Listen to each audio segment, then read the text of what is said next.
Okay, cool. I hope recording. Now it's recorded, and that's it.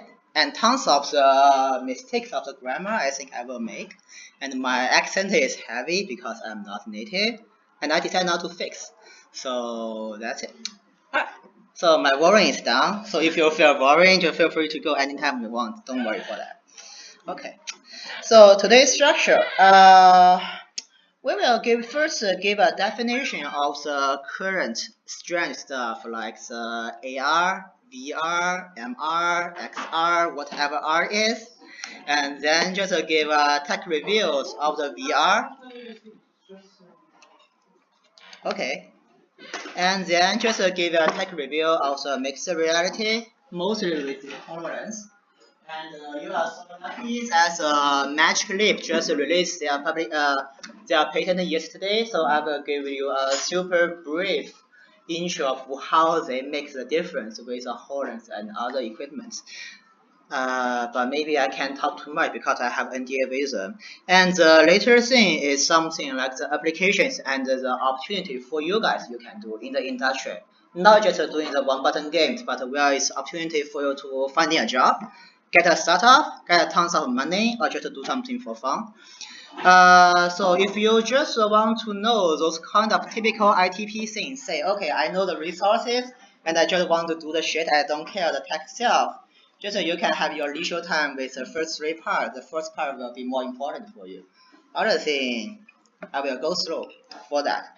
And don't worry, today I make a screen record, so even you find something you didn't understand at the first time, you can recheck or just send me an email later. Alright, that's it. About myself, I'm the inventor of this shit. I don't know if you know that. It's something called a holokey. And this thing is something like a cheap version of the Microsoft HoloLens. It's now we sell them to the NetEase. You can now order it on the Amazon or any other platform. You can buy them, but just feel free to grab one because they are super cheap if you really want some mixed reality experience. I'm also the first batch of developers of the HoloLens. At the time of its release, I'm lucky to get the first batch of the device, and that's the thing I got at that time. Steam VR tracking. Many of you maybe know what the lighthouse is, or most of you may not know that. But I know how to make the hardware components for the Vive system, and actually it's super powerful. I will also cover that part. And also, I'm invited to do the Google Tango Dev. This phone is actually get before the marketing has been released. If you want, you can play it. It still works. And I also invited to do the meta vision of the development work, but that system is totally sucks, so it's not ending. Okay, that's my experience of the XR area stuff. So I think at least I can show you something. Okay, good. So let's go to the first part of the definition. So first I want to claim that the reality, like the virtual reality, augmented reality, mixed reality, they are actually, from my perspective of view, not irrelevant to the reality at all. If we're talking to that philosophical question like the reality, it will be something like, what if Koji is a girl? Or what if I living in a world just fulfilled with candy? That's something called a philosophical question of the reality. But the actual thing is, all the devices here are all just talking with a very simple topic of what if we can go beyond the screen and do everything in the spatial, doing the space stuff. A common mistake will be made for the virtual reality will be like this picture. Can someone describe what you have seen here in this sci-fi picture? You will see this awesome lady wearing a fucking awesome decent bag, just a Gear VR headset, and her hand is on a two floating screen, right? That actually is not a typical or not something the virtual reality should do, because it's just to deal with the information still based on the surface or on a 2D plan. It's for quite a long time and for the human nature to do all the information flow together with a 2D flat. No matter for our ancestor or for the current day of the people who doing the computer, doing the mobile phone, doing the touch screen, but they all call the 2D informations. We are living in the 3D world. So here comes a question. So what if we can just expand that strength to say, okay, what if we can rendering everything in the graphic to be a spatial, and what if we can rendering everything and the interaction in the 3D space? That's the reason why those so-called reality stuff come up. It's totally not related to the reality itself. It's just to the spatial rendering. So I will talk some as spatial display. Many people will call it holographic display, and whatever it is, it's all designed for that reason. It's not designed for you to experience another kind of life, and it can't be, right? Okay, so they're saying something. So another question come up. So that sounds good. Maybe it sounds very ideal, but detail speaking, what we need to do in the spatial. It's straightforward. First thing is that similar to the what we know I want to do. For example, like my mouse to move in this 2D plane. I need to know where the user is and their targeting point of the space. So that means we need something to do a tracking solution for the user to know at least where they are in the 3D space. And we also need a display solution to render something in the 3D space rather than the 2D stuff. And then also we need some special input methods rather than we just use keyboard and mouse, but how to interact and get the input into the 3D world. That's the basic topics about the so-called spatial display and spatial interaction. The difference from those kind of different realities is actually super big. But you know, the industry wants the difference such that they can make some money based on different topics. That's true, don't laugh, it's actually true. So if you are doing everything in an immersive environment, yep, you are doing everything in a immersive environment, we will call that as a virtual reality. If people just holding a phone here and doing something like a video layout, typically today we will call it as augmented reality. And if people using something like a HoloLens to making those kind of the floated holographic optic see-through stuff, we will call it as a mixed reality. But that's actually not so big difference if you take consideration of what the tech side is. Okay. Okay, so now let's go into the tech overview. First part is doing the virtual reality. It will take more time than the other two parts because everything about the mixed reality and augmented reality is actually legacy from the current existing of the virtual reality. So first of thing you must know is that the VR is totally not a new technology. Sorry. So first of all is, as we just talked before, how people to render the image in the 3D. How we just floating one earth, for instance, in the center of this area. So in order to know that, we must know how, as a human being, we perceive the depth. Our eye is just something like a camera can capture the 2D clips. But how we perceive the depth is actually more in our brain side. Say we have two eyes. If you close your right eye and you close the right eye, you will find the difference, about slightly difference. That's because you have the distance between your eyes. And your brain will just perceive and process those difference and give you the depth information. That's the most heavy parameters. And absolutely, your eye can just to change its focal plan. So basically, it absolutely will do many things, but we don't talk in that. For the VR, it's just to do that. So how to do that is something we call stereoscope.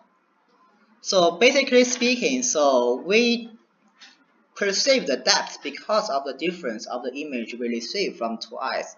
So what if we just give you two different images? Fronting of you, one is in your left eye, one is the right eye, slightly different, and you let your brain to do the rest of the work. That's how those shit in VR works. Don't think Everything is stupid. Meaning things they will say some retina whatever stuff, but basically that's how that thing works. The first working prototype to render something based on the digital space is done in the 1965, called the Sword of Damocles. We can have a video.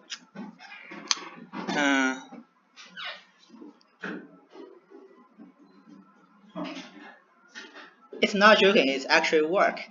And if you want to see the demos nowadays, that thing is actually collected to some museum, but I don't know which one is.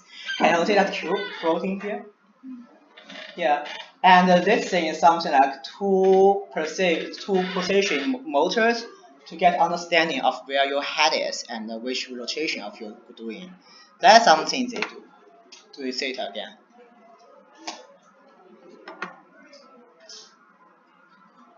You see the cube, right? That's what they actually say. Okay, for today, we seems like we don't need so much thing. Like everyone has tried this thing, right?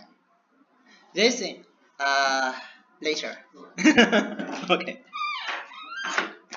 It seems like for today, the setup can be as easy as this guy, saying that we actually can do everything like the tracking with a mobile phone or some equipment device, and doing something like the optical stuff like as simple as this clip here, all set, all done. But actually, until today, 2018, typical VR setup will be looks like this. We need a room scaled. We need a super big head mount on people's head, computer set up here, and something like just a wireless those things. In the space. Why we still need that? Can anyone give me a guess of why? Yeah. Precision? Sorry? For precision? Yes, but why we need a position? Because we moved a lot. We need to, otherwise we lose the tracking where we are in relation to the computer. That's part of the reason. Okay, so since most of you try this thing, how many people feel a little bit sick of you try this? Thank you for the cooperation. I really appreciate. Even I know it should have been that issue. But the reason for that is the virtual reality thing. We just using a headset, cover most of your eyes, and you only see the stuff based on this thing. This thing is actually you can still see something outside the screen, but most of the thing will cover your head to be super immersive. Once you are very immersive, so here is the thing that uh, typical stuff called the motion sickness will occur from you. That's straightforward, easy. That you know, in the reality, we don't have anything called frame rate. We don't have anything called latency. We don't have anything called the pixel rendered in this world until you go into some very deep quantum mechanism stuff. But that's real. But if we hook up into the digital device and everything is rendered on the computer itself, something will jumping out of its frame rate, of how high speed your tracking is. Like if you move your head, how fast should I know that, and how much fast of and accuracy of my tracking should give me. So from tons of the research in the expected day, 30 milliseconds for the present latency says that if the tracking says if I'm moving here, my computer know and render everything inside the 20 milliseconds, you almost won't feel sick. You can still feel the difference, but you won't feel sick. If you're trying to do some interaction, say I grab a virtual mobile phone in my virtual world, like doing that interact related latency should be less than 10 milliseconds. So what that mean? So means that once you're trying to render something in your VR stuff, you should guarantee ideally have 100 FPS. Think of it. And if we also want our stuff to be no pixel, say that our render image should be high resolution. And also we know the left eye and the right eye has different images. It means that we must have something to support everything to be rendered fast, and the tracking system should be very fast. For this thing, I'm not for fun. for this thing, why I show you is that I just want to tell you how circuit will be once the tracking is not so good. This latency, this algorithm is written by me, and basically the latency, as far I can guarantee based on this system, is around 100 milliseconds for your reference. Okay, so that's the reason why today why still needs a high-end PC and high-speed tracking. It's two part. High-end PC is for the graphic performance. High-speed tracking is for the latency presence.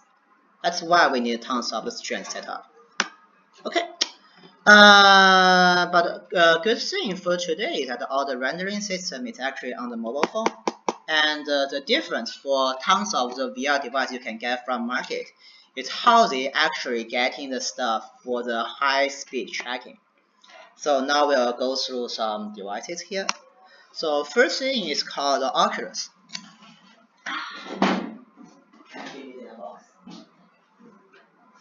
I forget to open that, so I need to do it right now. Okay. And typical setup for the Oculus will be, okay, this is something called a spatial sensor. I won't set up, I just give you a view. And this is your headset. And once your headset can, these two can see each other, your tracking will be guaranteed. That's the basic of this shit. And does anyone know what this sensor is? You can guess. It's straightforward, easy. Huh? IR? Sorry? Infrared sensor? Yes. But more wider. It's not just only an IR sensor. It's not 101010. What's this? What this sensor should be? So is it an IR camera? Exactly. Yeah. This thing looks totally don't like a camera, but if you are an ancient guy and you have the development stuff in the 2014, you were using Oculus called DK2. DK2 using this camera to do the tracking. This one too is actually totally same. The only difference is the frame rate. This one's a little bit faster than this guy, and also have a little bit wide angle. And the tracking is straightforward, easy. And if you open a DK2 like this, I didn't bring that thing because my language is not so big. You will see. So this area is actually for you to doing the image rendering, and all this shit are all the infrared LEDs. So what this camera will say something looks like this. And for the DK2 time, we always, because their official tracking always sucks, so we always using our own. And that's how you're doing the tracking by your own stuff. Basically, you guarantee your infrared camera just sees those lights, and then you're doing the tracking. So since the camera it has around 130 FPS, and the USB 3 and the HDMI can be resync at no latency. So that's how they guarantee a latency issue with Oculus. And also they have a super great algorithm to guess. So you move the head, your camera didn't see that at that time, but they guess your head moving like this way. There are tons of ways to do so. That's a way, like say how they doing that. How they get it based on the IMU here. IMU is something called the inner. I don't know what's the name. I always can just pronounce that thing so good. You can say that I don't pronounce since I'm shitting for that thing. So basically, this thing can give you the accelerators, give you the gyroscope, give you how the rotation is, and if you're trying to accelerate, it can guess, and they can just guess based on this thing. That algorithm called sensor fusion. So if you want to know how to complete it, you can send me an email. I can give you some code we have done. That's how the things they do. It seems like it's great, right? But what's the limitation? So the first big limitation is straightforward. If the camera can see me, absolutely they can give me a very good position tracking. But what if I turn back? Right? If I turn back, the camera can only see my humorous big head, knowing nothing about where I am, then I lose tracking.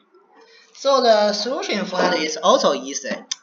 Okay, one camera is not enough, so we put a bunch of cameras all around the world and put them all into one camera and do some sensor fusion based on all the camera. That didn't work. And that's how the Oculus doing the room space tracking.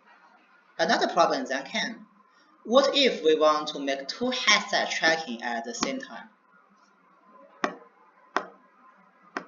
Only way is, okay, we set up this 3 camera to tracking this headset, and using another set of camera to tracking that headset. And another shitting problem is because those things are made by the same factory, each headset actually looks same during the infrared session. They doing something like they making actually for the Rift, they just doing it to blink in some certain frequency super fast. The camera can distinguish and to check, okay, this thing in this frequency, I tracking this one. That one is tracking in that frequency, I using that one. That's basically how they do. But still, no matter how, they still can only do one set of camera for one user. That's no different for that. And that's also totally the same with the PlayStation VR. I used to bring one, but I decided not to because that thing is a dev version and I don't know if the NDA still work. But basically for the PlayStation, it's much more easier. They are not doing the infrared, they are doing color based, saying here it's blue, here it's red, here it's red, and your controller has different colors. They determine each different user based on the color you have. Yeah. Oh. But that thing is also silly, right? So okay, this thing is blinking.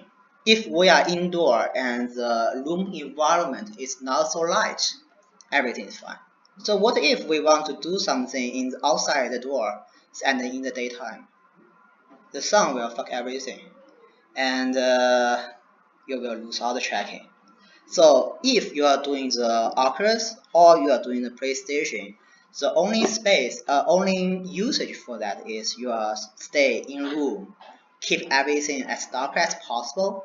Maybe so dark this area as this light is totally fine, but comparing to the outdoor is nothing to do, nothing you can guarantee. And one set of camera can only do one user. If you want to do the multiplayer, sorry. What the heck of that? Forget it. It will be like that. Okay, that's totally same. Okay, so another solution for those kind of limitations, so Vive give another solution. That's called the lighthouse system. So since I told that these two things can't be cameras, right?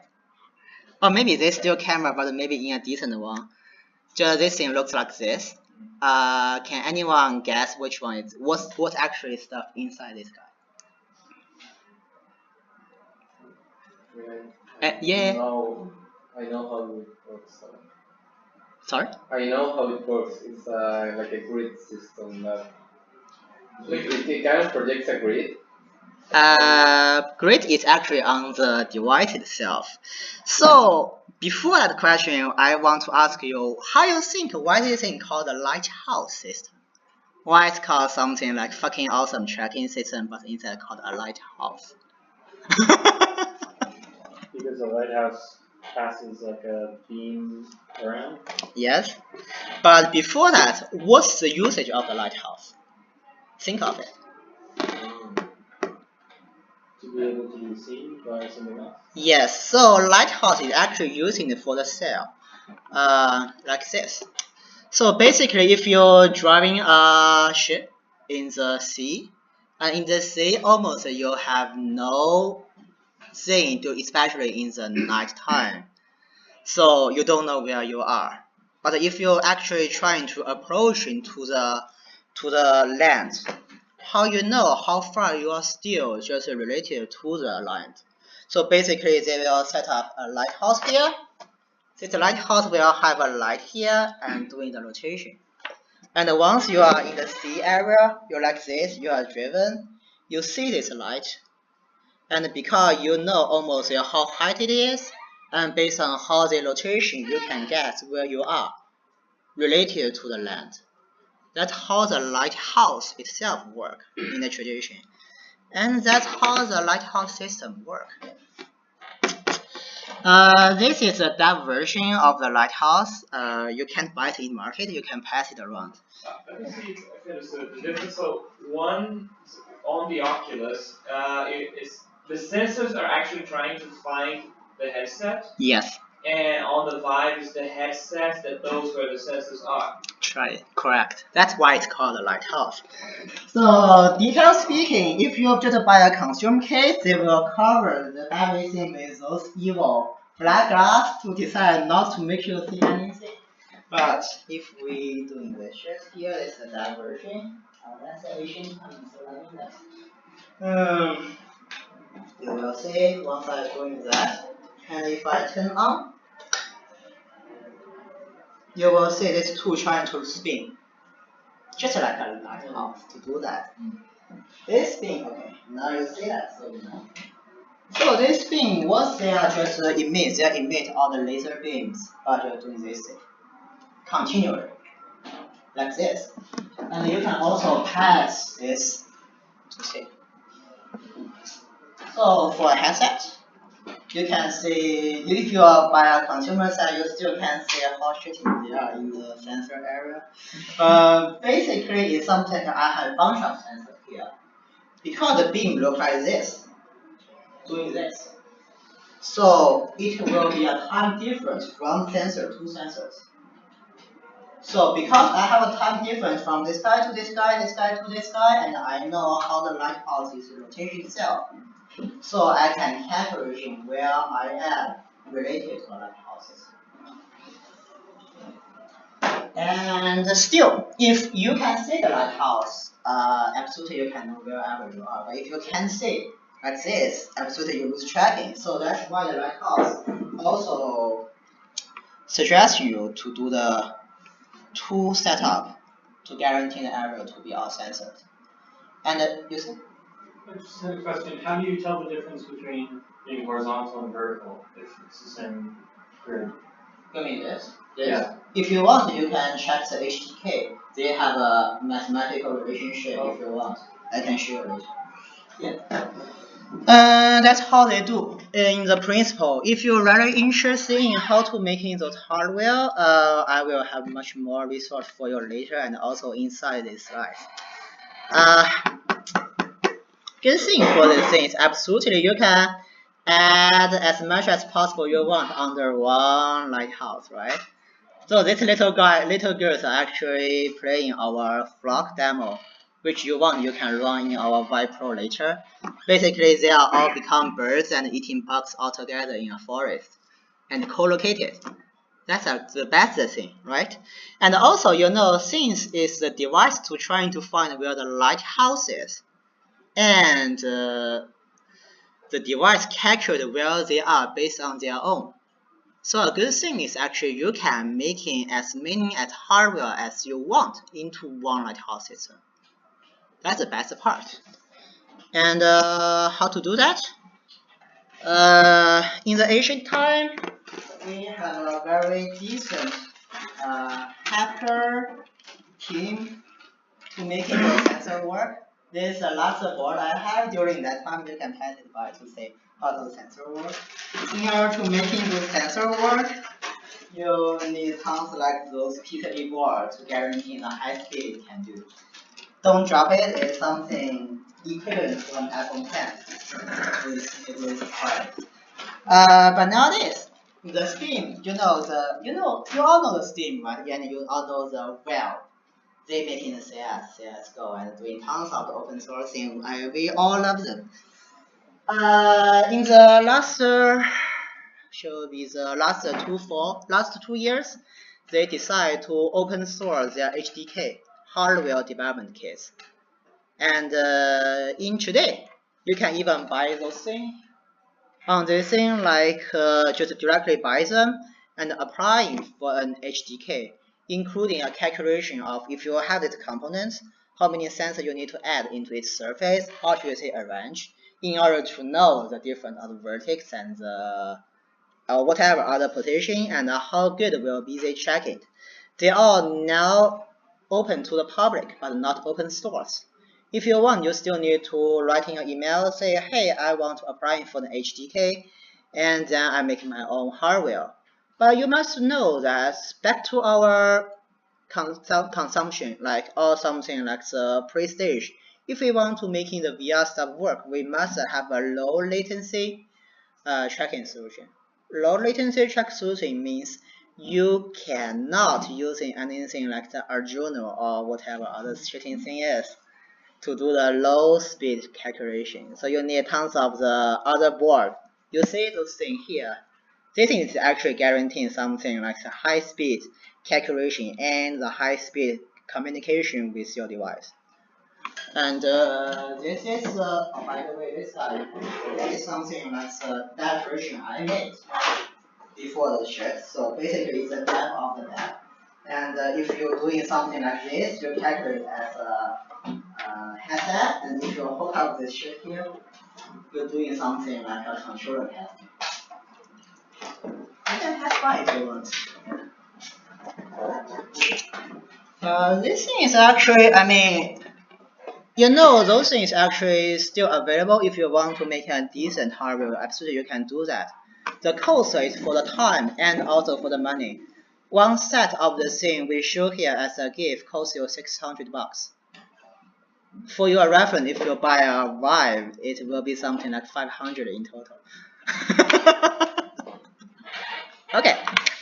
And the HK used to be not free at my time, $3,000, but today it's totally free now. Another solution you can do, but after that you can make even your ping pong pad to be tracked. But if you really want, today we have another solution called Vive Tracker. All you need to do here is a screw. All you need to do is register that into the Steam VR system and hook that shit into your hardware you want, and all that's it. This is straightforward easy, like the 100 for per units, and you can buy tons of hardware already made based on that. Maybe something like a shotgun gun, you just screw the tracking on, and then it be trackable in the Vive system. Or you want something like tennis, you just put that into a tennis ball. You can also pass it by. Yeah. Limitations. So, okay, I think here I forget one page, but no matter how. Okay. So now here's an issue has been solved that we can use one lighthouse system to hook up as many as devices we want, right? Question becomes, what if in the same space you have two sets of the lighthouse? That's the most shitting issue. That okay, you're going to a booth saying you have a startup and you want to demo your fucking awesome change the world via application. And next to you is another idiot company who also set up a lighthouse. So your system will be fucked up, saying that okay, which lighthouse should I follow? Is this one, that one, or maybe just in between? We don't know, and that question is insolvable. Only solve issue solution is that you just buy another board to gap you between other guys. That's the only way we know for today to solving that kind of problem.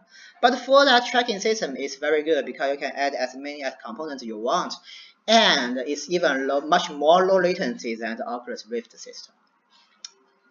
Can't the algorithm be stagnated?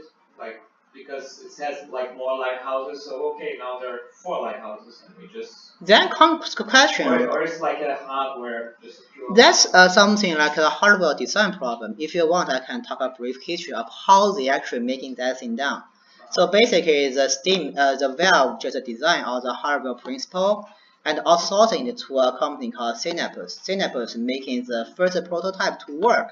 In that scenario, how they distinguish each lighthouse is this guy doing this thing in the first part of the period. Another set of the thing doing the first in one this thing is rotation. That guy not rotation. No, sorry. This guy is emitting like this way. That guy not emitting. After this guy emitting, that guy emitting, and rotate again. In the first part of the design, they just design things as okay, we only have one set.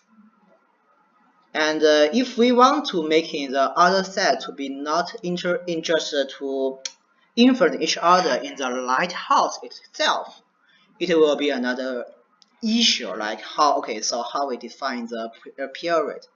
Even we design the period, another question will be, okay, to the device, because that's something like the device to see the lighthouse itself.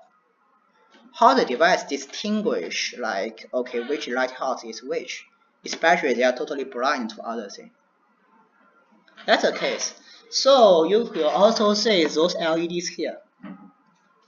Those LEDs is actually the LED for the lighthouse themselves to talking to each other.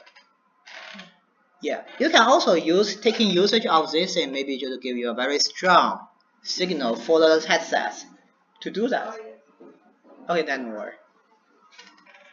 To do the signal of distinguish, but that still not work. We were talking about the ultimate solution for that, and that's a tendency for the current day VR stuff. We will talk later. To solve that problem, totally irrelevant with that system. I just want to tell the story of what the current day stuff is, where they came from, why they look like that. Okay. Both Oculus and the Y are calling the outside-in tracking solution, which means your active space will be limited by how big the sensor will know. Okay. The problem will be straightforward, that if you're going outside the sensor, saying if I'm this guy, I'm moving around this area, seeing both sensors, I can't see them, I lose tracking. That still happen. So, but we want something like your active space as big as possible, right? One solution is just doing the teleport in the VR, saying, okay, I'm using my controller. If I want to move myself in the virtual world, say if I want to go into Kim's area, I just point to him and the virtual me teleport to that part. That's mostly the software side to do. But for the hardware, sometimes we still want the active position to be as big as possible, right? So in that scenario, we can use something like the illusion. Who is the most athlete guy here? Who is oh, never mind. So Kim, can you do me a favor? Standing up. Me? Yeah. Yeah. Just stand this area is fine. Close your eye. Close your eye totally. Yeah. And then rotation 5 circles. Trying to get back to your rotation area. Rotation yourself. 5 circles. Fast, fast, fast, fast, fast.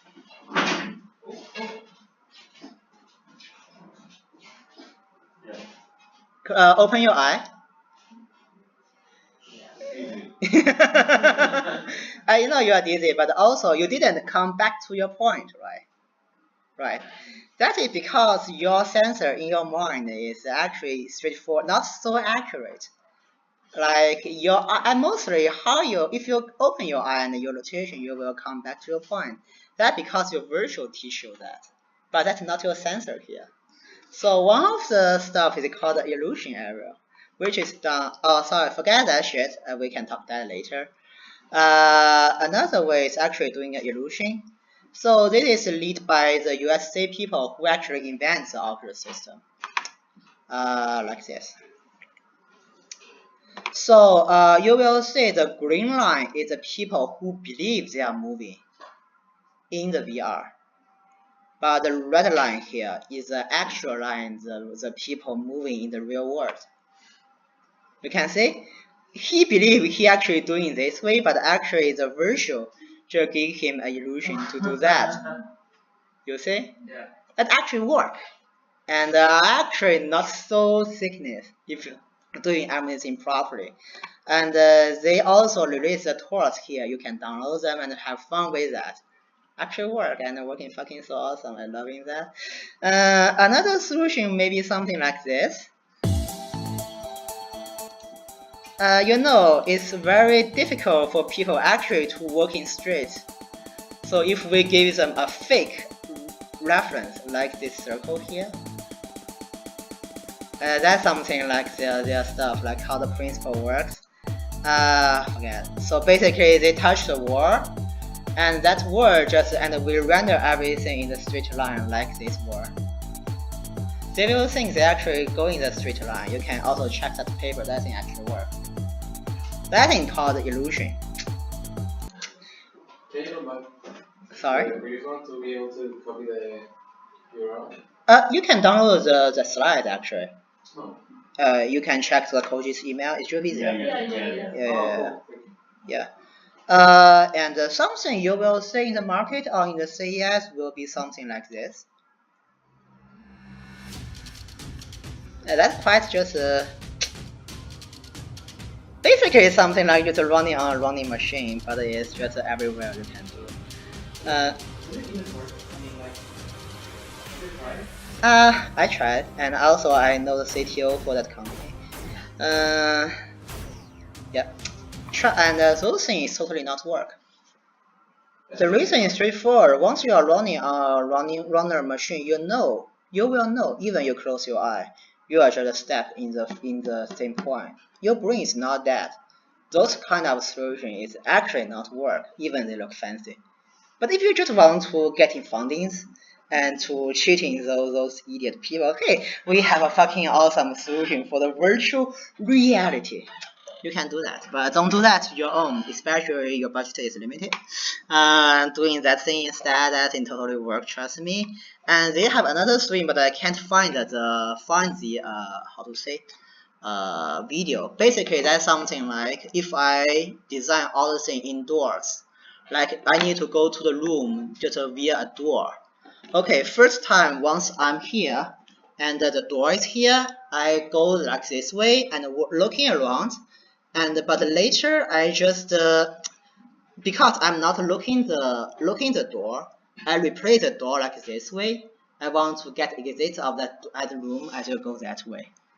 Forget it. That thing you can check in this project.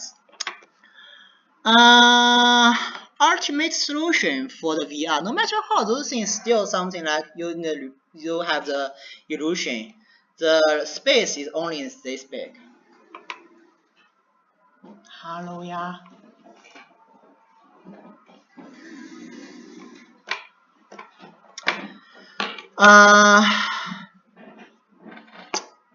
Ultimate solution is okay. We need to using those things to find a lighthouse, or we need to using this thing to tracking where the headset is and then to come back.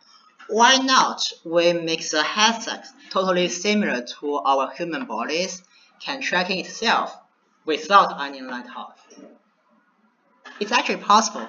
So in order to solve that and also that's how my shitty mobile phone works. But in order to do so, we need to figuring out how human beings know where they are. Right?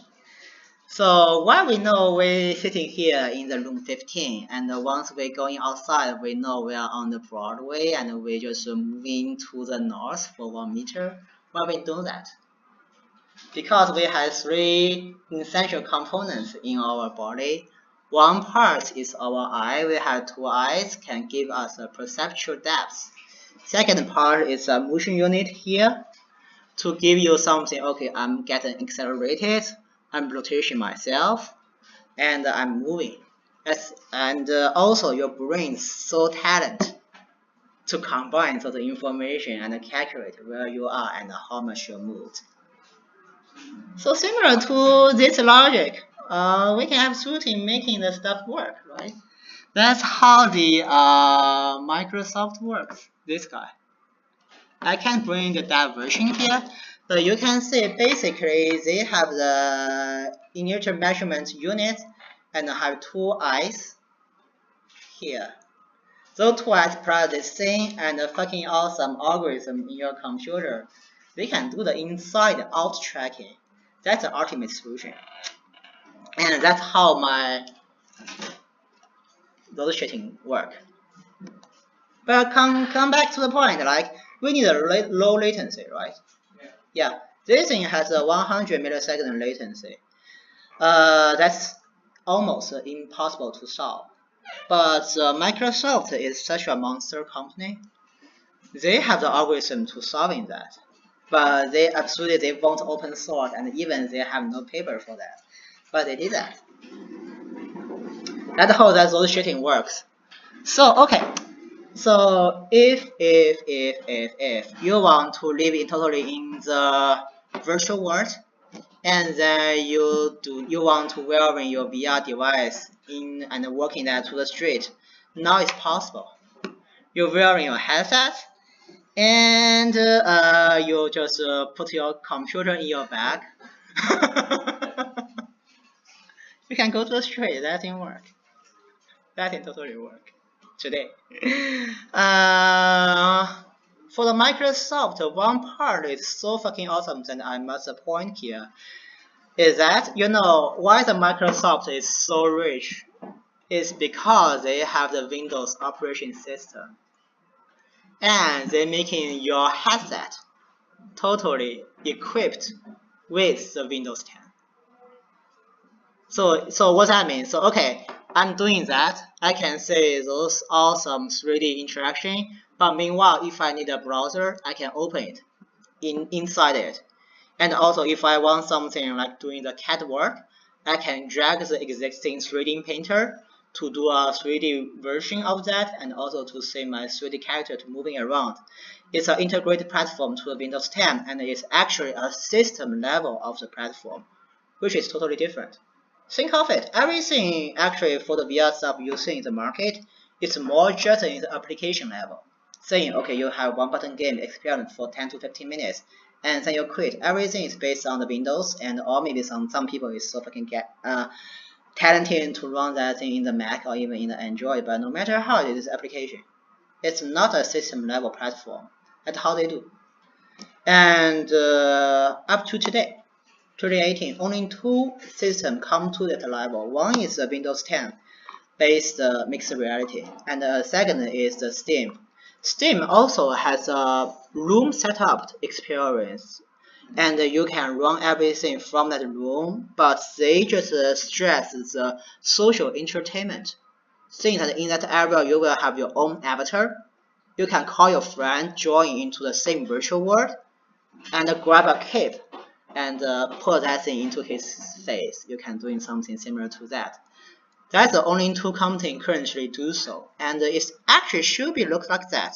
Think of it, every decent or actually mature technology should be based on the operation system, and then you have a platform, and then you have the application. But for the VR, that industry is fucked up. Everything is first you have the application, then after you have the application, you suddenly realize we need a platform. After platform, we find that it's so difficult to talking with all the hardware, so we need to do in the OS. It's reversed in the development session. But finally, people doing the correct thing, so it's a good time to join. I have a question. Does the Steam the Steam has its own OS? Can it run without having Windows installed? Are there any like inside-out tracking systems? No, that just basically is something like a similar version for the Android, I think, and it's mostly designed for your launch the game itself, not to supporting those guys. Yeah. And I think what's time? Okay, it's 48 minutes, so I think it's a little bit late. So I will set up a demo here during the rest time. You can stay here or maybe just leave or just try your own to say how the Windows 10 system works. And also, if we are lucky enough saying the network is not so fucked up here, we can also run the Steam house here during the break. Okay. Last thing I want to talk is about the white focus.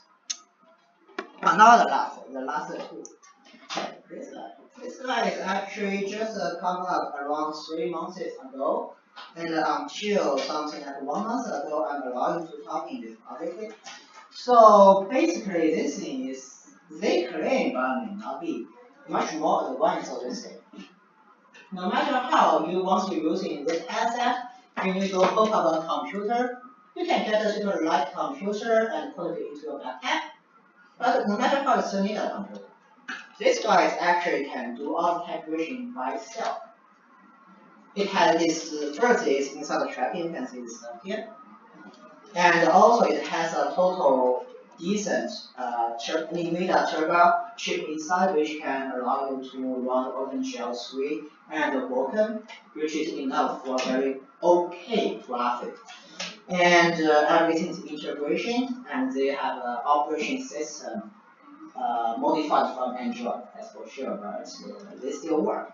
If you want, and during the demo time, you can also run this one. And this is auto internal tracking. But the problem for this thing is that, unlike this guy is super stable. This guy is super easy to lose the tracking and give you the wrong direction, saying, I think I'm moving 1 meter, but actually you're already moving for 1.5, something like that. Sometimes we fucked up. Sometimes if you stand here, you didn't move, but this guy thinks you moved. That also happens. Oh, that's bad. Yeah. But that's something like the next generation of all of VR headset, all-in-one, decent graphics, tracking itself, and you don't need a computer to supporting it. That should be next generation. This one come up today, not working so properly, but still work. That's it. And the controller looks like this guy. It doesn't have any kind of, it doesn't come with hand basis for hand tracking, because it can't track hands No. like the levers. No. You need to have a controller. No, yeah, you need controller. If you want hand tracking, you must know that leap motion is actually just 2 cameras. Yeah, it is. It's just two. Yeah. Yeah. It's not infrared. If you want, you can check the manual motion. That's another decent way of doing so. Please return that thing is not practical to get in the market right now. later. Okay, last thing we will take a briefly talking about the idiot Google Daydream and the not so idiot Gear VR. I know something like for the last week, some people from the Google VR team came. Please make sure that the Google VR team and the Google Daydream team and the Google Cardboard team are 3 different groups. So don't worry too much for that. Daydream is there also. Google VR not. Google VR making tons of great things. Question. So once you put that thing here, remember that most of people actually do not move. Their first iteration is, that's something 3D. I can move in my head and don't move. That's a human nature because we are all lazy and we don't want to work in too much. So, come back to the present. What if we totally forget the tracking? Just doing the head rotation. Tracking, that's straightforward, easy, just on an IMU can do everything. And give you a graphics, and you can teleport, and also you can doing something 3DOF controller to do the other thing. It actually work, or at least for the general public, that's something how they understanding the VR is. It actually work. But the problem here is we know that for the tracking we need a super high resolution to do everything, right? Super high resolution means that the IMU inside most of the today, not today, the Gear VR stage are something 1 to 2 years old phones. They are not so high resolution to do so. So, what we can do for those stuff? So the Gear VR is actually have something here. They first put something like 2 buttons here, so that you can do the operation based on this area to doing the touch, and they put in a very high resolution IMU here to guarantee even the tracking of your rotation. It's not so fucked up. Google think, hey, this is not fun, man. You're still using other sensors outside your phone, and we are a great company. Why not we just making every phone to be possible to do that? So that's how the cardboard and later the Daydream system came up. So they doing everything in the software side, but in a system level of operation. Your IMU is not so high resolution, right? Okay, if you making the next generation phone, please guarantee your IMU is high resolution such that we will give you some privilege during your manufacturing. Okay, so many company making that thing work to give them a very decent high resolution IMU here. But a high resolution IMU is something actually boosting your battery so quickly. So once you actually running a Daydream, your IMU will be boosted into a very fast resolution. And they also have a very great algorithm to guess your intention. Like if you're moving like this, before you do, I know you won't do that. So I guess you move at first using my guess to match what you do. That's something to do.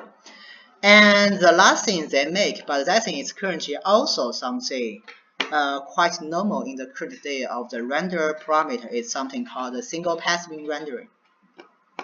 What does that mean? Remember, so if we're doing something like how to say whatever, give me 1 second. Like those stereo rendering, we have two. Sorry, what the fuck, whatever. We have two parts of the screen need to be rendered, right? If you are familiar with the GPU pipeline, you will know that the most common way to do so is to do all the graphic calculation twice, but just slightly change its vertex into the fragment space, doing the two parts of the calculation and making the two image down. But actually this thing can be done in the rendering pipeline once, saying that every calculation I just do once and separate them into the two images using one pass, single passing, but the separation still work. That something is a very special shader called the single pass shader. If you want, you can check the Unity blog.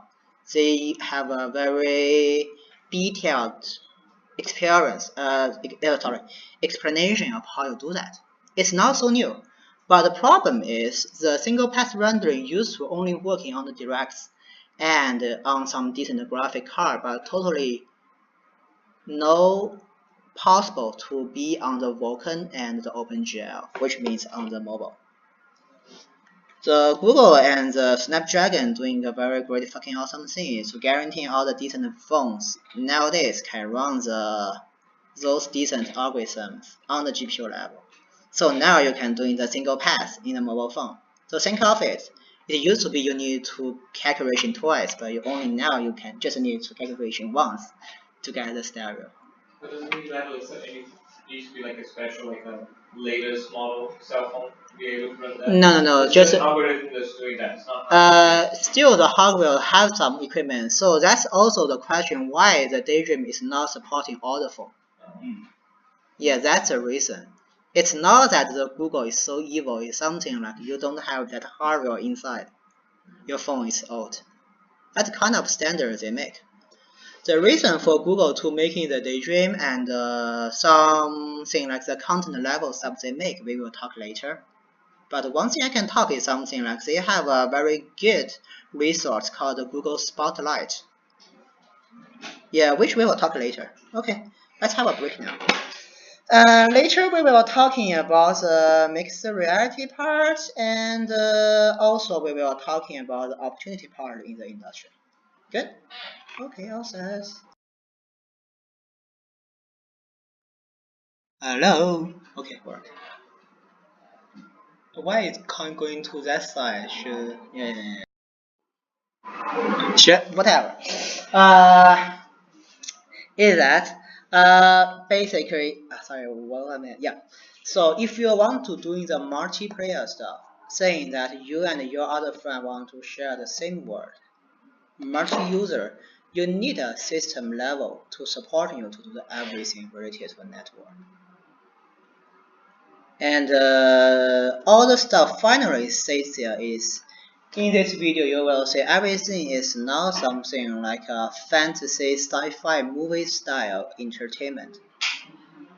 They all applications. It's not something you just using it for one button and you forget it. Instead, they give you a whole pipeline in the industry of how actually this amazing device can give you all the application and just to give you more productivity in different area. So that's the thing you should see in this video. Maybe it's over spoken, but basically that's why this thing is $3,000. Anyone know how to solve that color strange thing? Isn't it on the TV? Maybe the sensor on the TV that's Sorry? Because this color thing is usually a bad contact. So what should I use? I guess. For sure. Oh, I know. So they actually using this thing. I try if this thing works.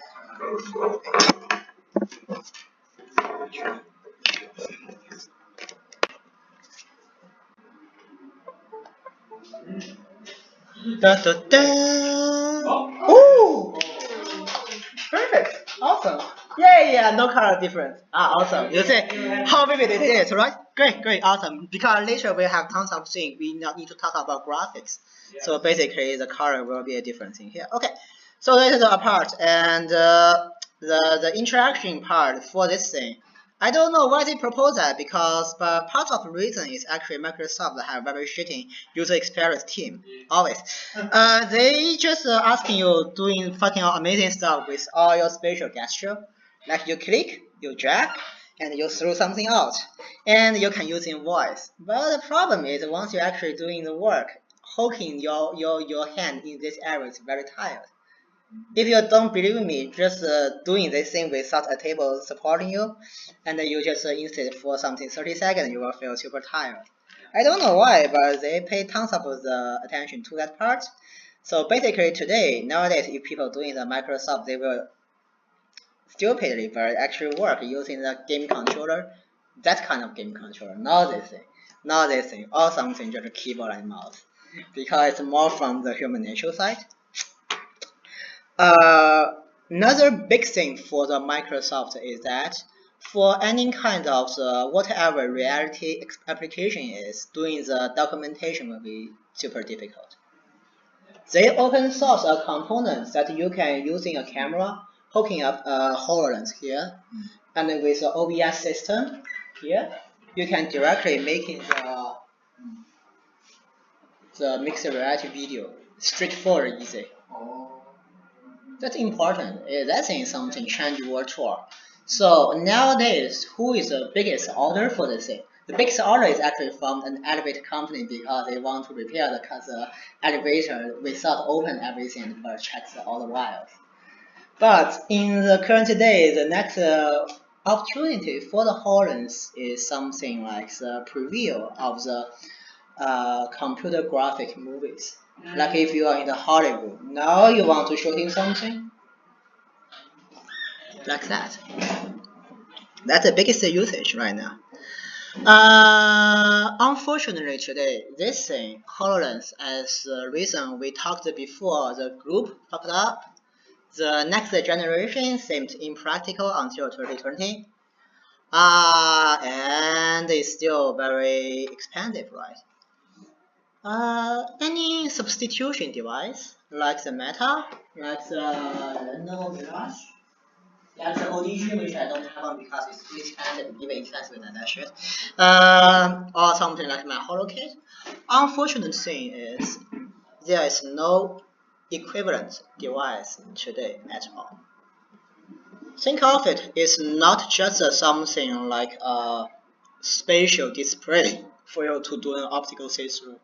It also have an integration for other inputs of the sensors actual word saying this thing can actually know there's a table, there's a floor, there's a fucking awesome man here. He know. And he can get a point cloud mesh. And I know tons of the company even just doing the 3D reconstruction with that. It works. Other thing are all the toy hardwares. Why is this thing working and existing? The reason is the opticals is straightforward and easy. Like this. We know that for the VR we're doing a stereoscope. And if we're doing something called a Pepper's Ghost, we can just making something looks like floating on air, plug them together, that is meta. So similar to this guy, I will run some simple thing here. I saw them in the Lenovo because they're making that thing. So basically, okay, I open my phone, I run something stereo here, and I put my phone here. Oh shit.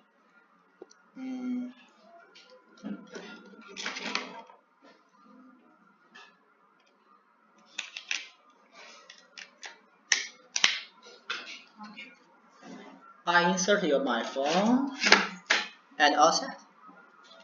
You can see the image here. Oh wait, what happened? Whatever, it's fine. You can see the image here, right?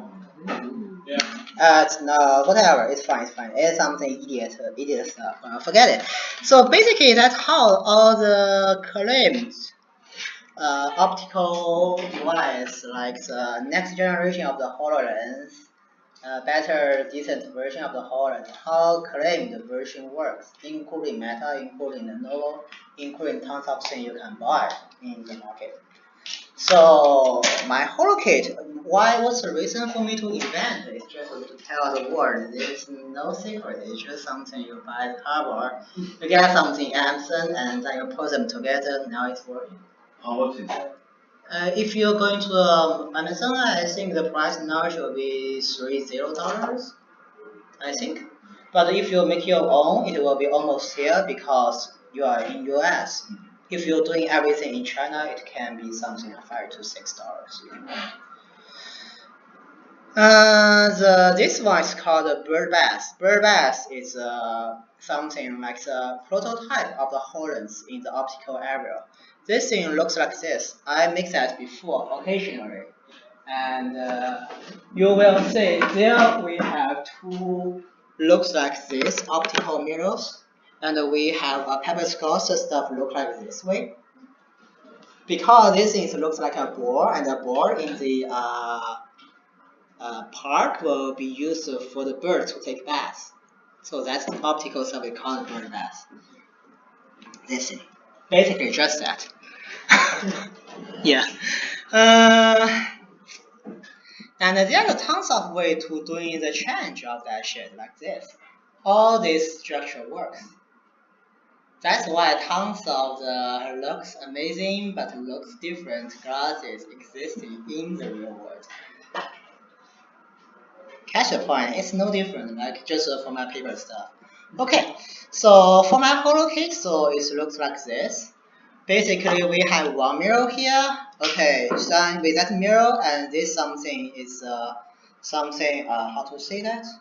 Whatever, to another mirror here, and one half mirror here. Then the image from the iPhone will be stereo and see through to here. And we already talked about the inside tracking based on those things, right? It's actually doable with a single camera on your mobile phone. Something like you just have one eye, but if you're walking around, you still somehow know how you work. How it works. That's how our HoloKit works, and we deliver that everything. It's not only you can order, but also open source to the real world. If you want, just make your own. Straightforward, easy. Laser card, you can do it in the shop, right? And that's how the stuff we make. Have you seen this inner room experience? I show that video. This is just all tourists. We don't find any actor because we don't have any money.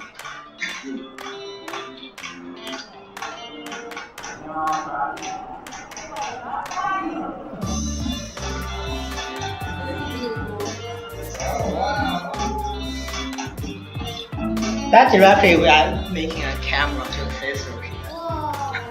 Bringing everything should be back. Wow! Yeah, that's fantastic! That's no post effect, just a shooting directly. That's my favorite part. And how our tracking works. And how you make one once you order one.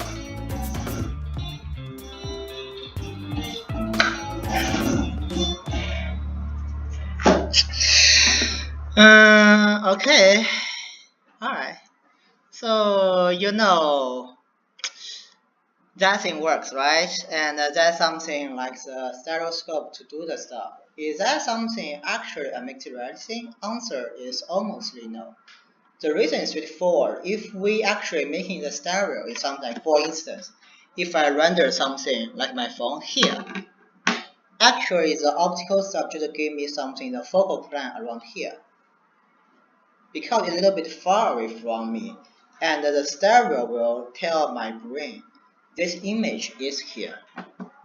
So I will think it is. But you know, for most of the humans, they don't have glass, and their eye is fully functional to do the refocus. So if my brain tell me, oh my god, the phone's here, but my eye tell me, no, the focal plane is here, you will think, oh, what the heck? And you cannot do in the mixed reality so good. Think of it. Because that thing is all the optical illusions, and for the focal plane it's just something like that. That's also a part of the reason why the VR device can't give you something like a very great spatial feeling if you're trying to doing something like the architectural work. Something like if you have a super giant architectural installation, it will be totally different once you're in your VR and you see it in real. Part of the reason is those things actually a trick to illusion. The illusion is generated from your brain, but it actually has no spatial feeling at all. So what we can expect it? There are tons of things in the prototype area, but the next generation of the mixed reality device is a Magic Leap. Magic Leap is this guy is released and the patent just released yesterday and the thing you can order, but I think after 1 year at least you can get a manufacturer done. How much is it? This guy? I mean, the device. Oh, the Magic Leap is on sale then already for developers? No, you need to apply. Or it's online? Apply means you need to send all the material, say, hey, I'm fucking awesome, please take consideration of me. Yeah, mostly they won't care you, but for some time they will care you as the reason why I get the Holland. I don't know why still today. Because at that time I'm nobody. Even today I'm still nobody, but that's fine. Let's see this video, and also I will ask you what you have seen here.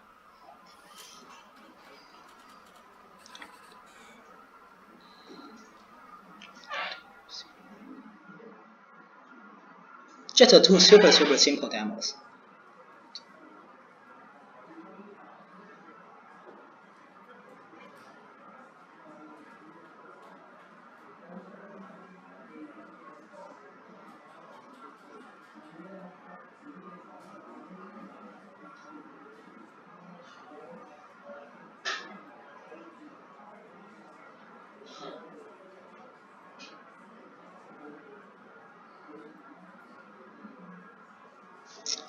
The first part should be up. 2015.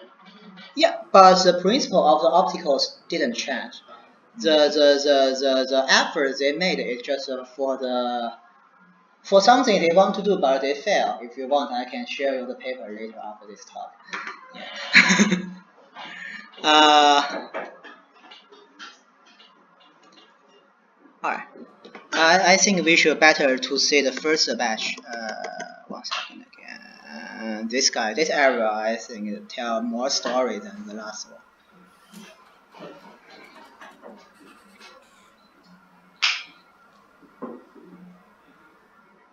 Okay.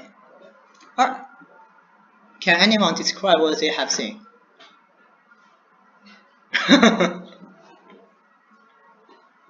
Yeah. It has depth. Yes. Focal depth. Change focus. Wow. Correct. Yeah. You see here. Yeah. Especially for this demo, its depth is more important. See, the sun is currently blurred because they actually focus on something else. But once he trying to focus on the sun, you will see the stuff off the sun actually become blurred, same as the background. That first thing is because they actually have the multi-layer of the focal planes, which is also called a technology called a light field. This thing existing is combined with two parts. One part is how you just generation a light field based on the algorithm. Second part is how you're just making the display work. And the first part also have some information. I hope anyone can find it. I do it again. It's so shitting. I don't want to, but I still do. Trying to find what happened here. That is aware of the position of the user. Like the No. I can just stop on that frame and see if anyone. The leg is hiding the wrong. Finding that. I know it's quite normal in the real world. Yeah, that's what. But once you find in that video, I think, oh my god, they're actually making that thing work, called occlusion from the real world to the virtual objects. Think of it. Isn't the HoloLens does that? HoloLens absolutely. Nothing can hide under the table. HoloLens do that. HoloLens do that. Yeah. But the HoloLens occlusion is not so high resolution stuff. Yeah. This one is actually super high resolution. You can see the each here. Yeah. Yeah. So which means two parts of the thing, that for the sensor parts, for the application parts, it's no difference. But for the display part, MagicLeap has totally different. That's something you must know. And absolutely their ideal video is so fake because they're trying to find out post effects. And their, that thing I can say, I think. The origin machine of how they make that is actually a human size machine. Sorry. Human size machine. Oh, yeah. Human size, something like as big as you, maybe a little bit little than you, but still that size. They trying to make it portable, and finally they made it. And the CEO used to from the Stanford, and he is still teaching the class. If you want, you can check in all his slides. They are all open online. Tons of the mathematical required if you want to know what they do. And I used to want to stop in this. Oh fuck, why I can't? Yeah. There you are so fucking lucky. Just yesterday, the MagicLeap 1 of this thing, the patent has been released. I mean, open to the public. Yeah, they filed something like 1 year before, and now it's finally you can check it. You can check now from his link. And some very important graph here is something like how they make the components, like this. Basically, the methods of they making the different depths is something like they make the 6 layers of the waveguides. Each layer of the waveguides has its dynamic focal plane. Yeah. So, and I don't know how, but I didn't check it too much because if you print it, it's something like 100 pages, but they literally making this kind of the waveguide just all in one, like this area and this area. And the depth camera is 1, 2, 3, 4, 5, 6, similar to the HoloLens. But they absolutely can make something like 1 unit as a HoloLens, so they also has this part to do the parts of the calculation stuff, which makes sense, right? Is that just like the processor, like a tiny computer? This? No, the one on the belt. You mean this guy? This guy is something. No, on the belt. This thing on his belt. This guy? Yeah, it's something like a computer. They claim this part doing all the calculation.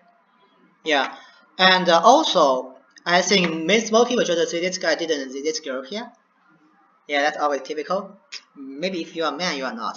But basically, you will see that this screen is doing something here. This guy is actually calculating this thing, which means, and for the MagicLeap, what we can expecting, they also doing something similar as a spectator view of the Microsoft HoloLens. You can do the spectator and also doing those kind of the real-time render post effects videos together.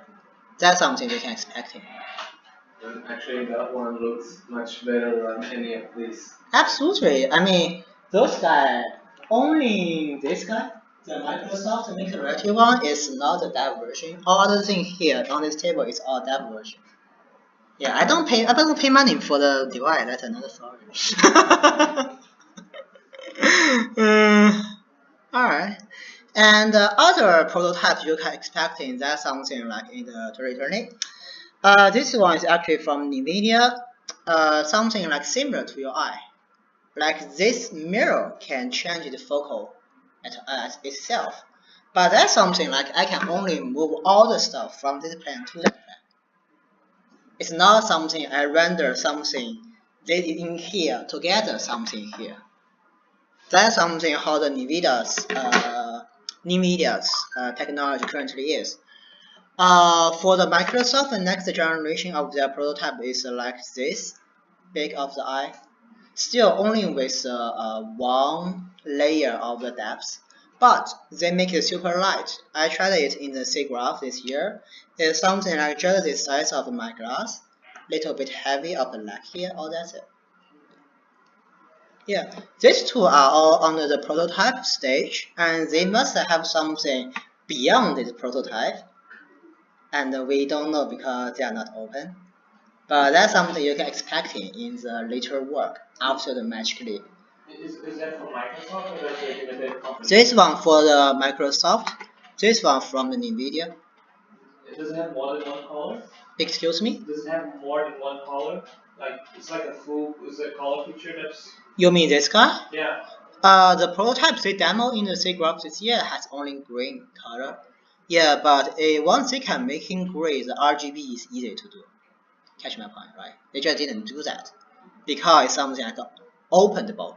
It's something can shoot prototype, but not something a real prototype actually have. Catch my point? Okay. This one actually have 18 field of view, by the way. Okay. That's the existing of the mixed reality technologies. Some other thing like the Dart, like the ODG, those things are all the optical stuff, making tons of money, and including the Meta, all the company had tons of money. But literally speaking, this years of their developer proved that they cannot make a decent device. That's it. But if they come to find you, say, hey, would you mind give us something like a development and help us to making something awesome? Absolutely say yes because they pay a lot. Yeah. Okay. Last thing we were talking is about the AR technologies. Here I will narrow down the thing into the mobile AR. Actually, in the academic world, there shouldn't be any word called mixed reality. Should only have the virtual reality, say everything is immersive, or an augmented reality, say we say the world together and augmented that. But then since in the ancient days, tons of people doing something open their camera in a mobile phone and doing some silly stuff on the screen together, claiming, hey, we're doing the AR.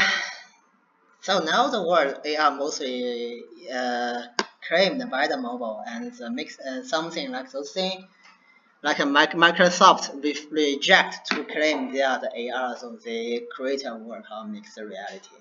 Later, maybe they will call some other word like the cross reality.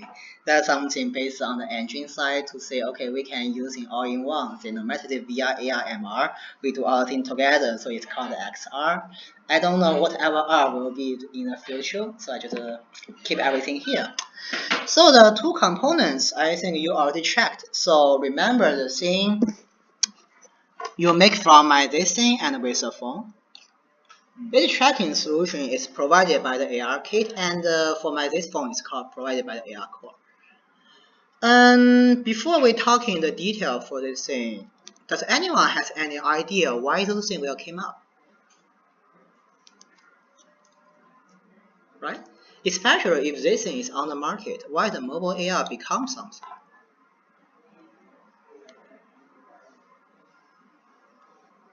Any idea? Sorry, why did it or why didn't it? Why?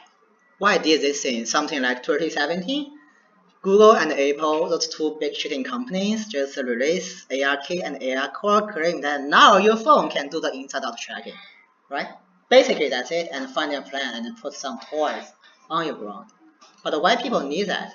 Especially, it seems like totally irrelevant to people's needs. Who need to put something like a BB-8 in the front of you, right? Facial recognition? Facial recognition is some part of the AR kit, but that thing is still something Apple proposed, but absolutely it's not something demand-driven stuff, right?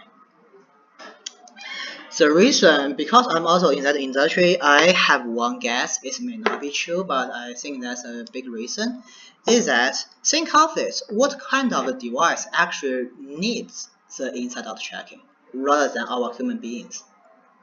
VR or something for that is absolutely needed, but why mobile phone needed? The reason I can think is that we need to check first where those technology came from and where their legacy from. So as the area I can find is actually for the drone area. For the drone, I mean the drone is something like have 4 wings here and flow in the sky. Those things called drones. For the drones and for other kind of robotic stuff, it's very important to know where you are. And that's something very important question called, okay, for the drone we can put as many as sensors into one device. Saying we have the lasers here, we have the depth camera here, we have GPS, we have high resolution IMU, we have a fucking awesome monster computer built in. But every sensor may be broken. What's the minimum requirement for a drone to find where he is and come back? Yeah, not GPS. GPS is always a part that's easy to lose, and it's not so good for you to doing something like a millimeter determined tracking. The minimum of a tracking for a drone is actually single camera plus a high resolution IMU. That's a minimum, and this is something the group I know who should have the most advanced technology in the industry released. They serving for the DJI right now. Yeah, that's how the tracking they get. Just use single camera plus IMU. That's a tracking. And also they can do a 3D reconstruction just only based on the IMU and one single camera. Yeah. It sucks, but basically that thing works. So do you think they're interested in capturing like inside information? Like one of the reasons why the mobiles are having like this very advanced AR capabilities we put there is because they might be interested in capturing like outside information of the user. We will talk later for that topic because I have some other information I can provide. Okay. But that thing is something we will call it in the civic. It's called the 3D perception. If you're doing the inside tracking, you actually don't care what the 2D world is. Instead, you are actually making the 3D world by all the stuff. Why those things like that? But never mind. That thing work? Because you press escape to see the video. If I exist, yeah, it works. And if I refresh, hi. I mean, that may not be true, but once that thing is working on the drone, I don't know who's starting that. Some people in the academic world just realize, hey, the mobile phone can do the same thing. We have an IMU here, we have a camera here, so why not? Because to buy a computer for the drone is just very expensive. Why not we just hook up a phone into a drone and doing the calculation all in the phone, making the drone to be guided. That's actually done in the academic world. I don't know if this is the reason why the industry finally decided to release the AR kit and AR core. But in the academic world, that path is something looks like that. And this is something like those people actually did just to making those mobile phone work. It's on the iOS, and actually that's the tracking algorithm we did for the Holo kit. Because once we release this shit, we don't have AR kit and AR core. That's the tracking the phone can did. Because we have the rendering here, the rendering actually takes too much of the effort of the phone. So it's kind of jiggling, but the tracking is actually very smooth here, you can see. Yeah. I personally will think that for the AR kit and the AR core, there's something like the big company want to keep them looks fancy, and to integration those things into the mobile phone device. Think of it, what's the reason for a human being to holding a phone and let the phone know where he is? Think of it, what's the need or what's the requirement? Like, okay, if I want to make a photo with me together with some jetties, why not I just cooperation with a mobile device and just put something as a PS later, like how the Snapchat do? Why we need that? I can't find the reason. But the only reason I can think for the AR kit and the AR core is something in the robotic engineering area, they make that thing work. So maybe the integration into the mobile phone today. Okay, so what's the limitation for those things? Those things actually have a big problem is a manufacturer difference, mostly with the RMU and the camera. Think of it. For the Pixel 2, the Google take in charge of all the manufacturing source. They can guarantee each phone has a totally same camera module and same RMU module and putting them into the exact position of the device. But for other mobile phones, it's not practical. Even for a very totally similar module, say Samsung S8, it will have different manufacturing lines. Each manufacturing line will actually get equivalent but not same RMUs, camera modules to work, and putting them into different areas for some different manufacturing of batch. So it's okay for the daily usage, but once you want to do the internal tracking, that thing will be very harder. And that's the reason why for the Apple, because they can control every hardware to be totally same, but it's impractical for the Android phone. So that's the reason why the AR core cannot be so pervasive today. It's now just something like 1 week before the AR core had released its 1.0 version, claimed they supporting 10 different modules of the mobile phone. But other phones still do not to be supported. That's not the Google don't want to. That's because of manufacturing difference existing in the world. Okay. And from my personal perspective of the view, okay, so many of you may be understanding something like the Volferia AR toolkit. So this thing is actually something I personally think should be do with AR stuff. Because think of it, every time we use a mobile phone, we actually just manufacture everything based on a screen. And actually everything is a 2D clip, and the manipulating that 2D clip. So that thing can be shut down into a general computer vision problem, saying if I find some markers or if I find some objects, what should I do with them? So that's how the portfolio do. So basically they recognize, okay, there is a paper or marker, I registered it before, and then I know, oh, this one is here. So I do the tracking and just change the perspective view and render something here. That is actually fully functional, and you say if there's any tracking, answer is totally no. It's no tracking at all, but it works because everything is on the screen. Something like object targets, view markers, right? I think that's enough and practical. I think so. And let's say 2 videos for those 2D stuff. One is Google Translate, which I love it. It's 2015 work, but nowadays still suck in its function. Okay. Here we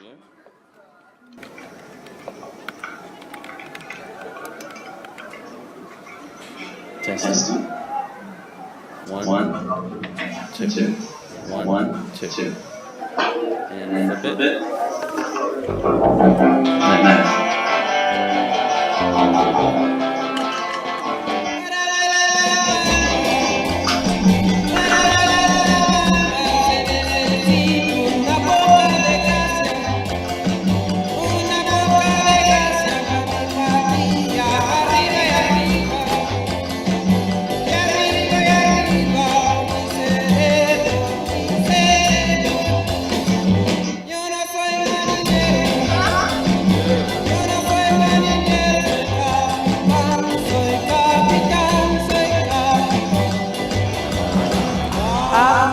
Down, up, down.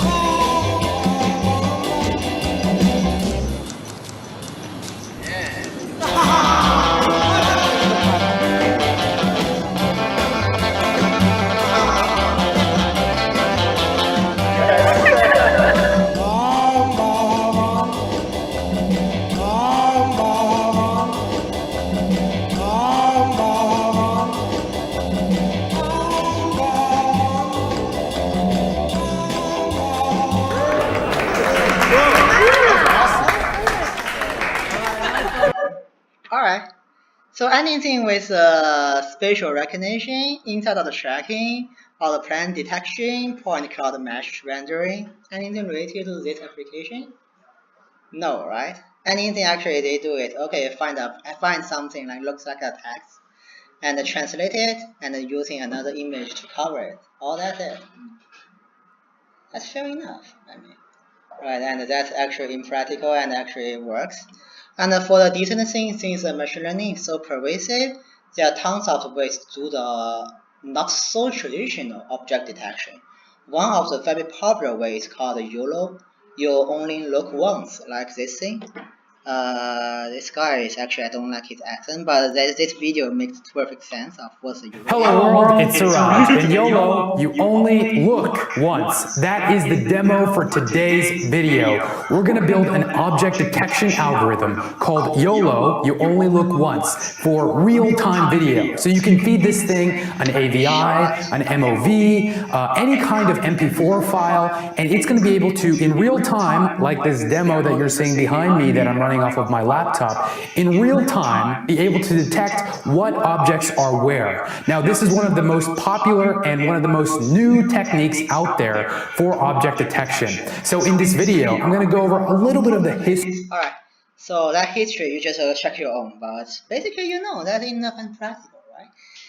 Especially you're doing the mobile AR. All the thing you want to do is adding something toward the camera layer, and in order to do something, you need to know, okay, which part you want to cover and which part you want to render, right?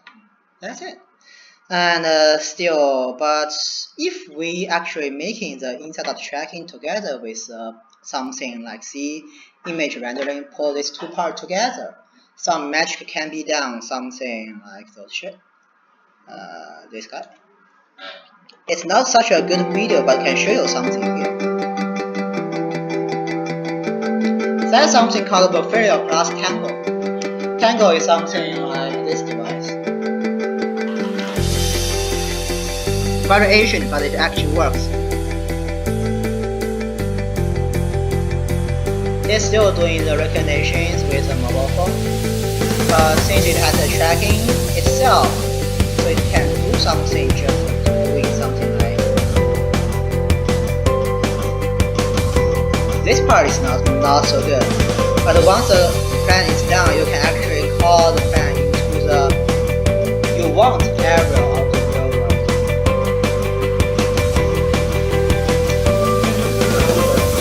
Yes.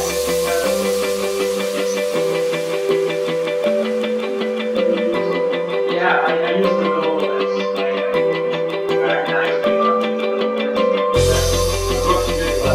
Yeah, not only to doing the it's straightforward, easy to do that. Don't worry too much. Go further. If your brain is not that, stand for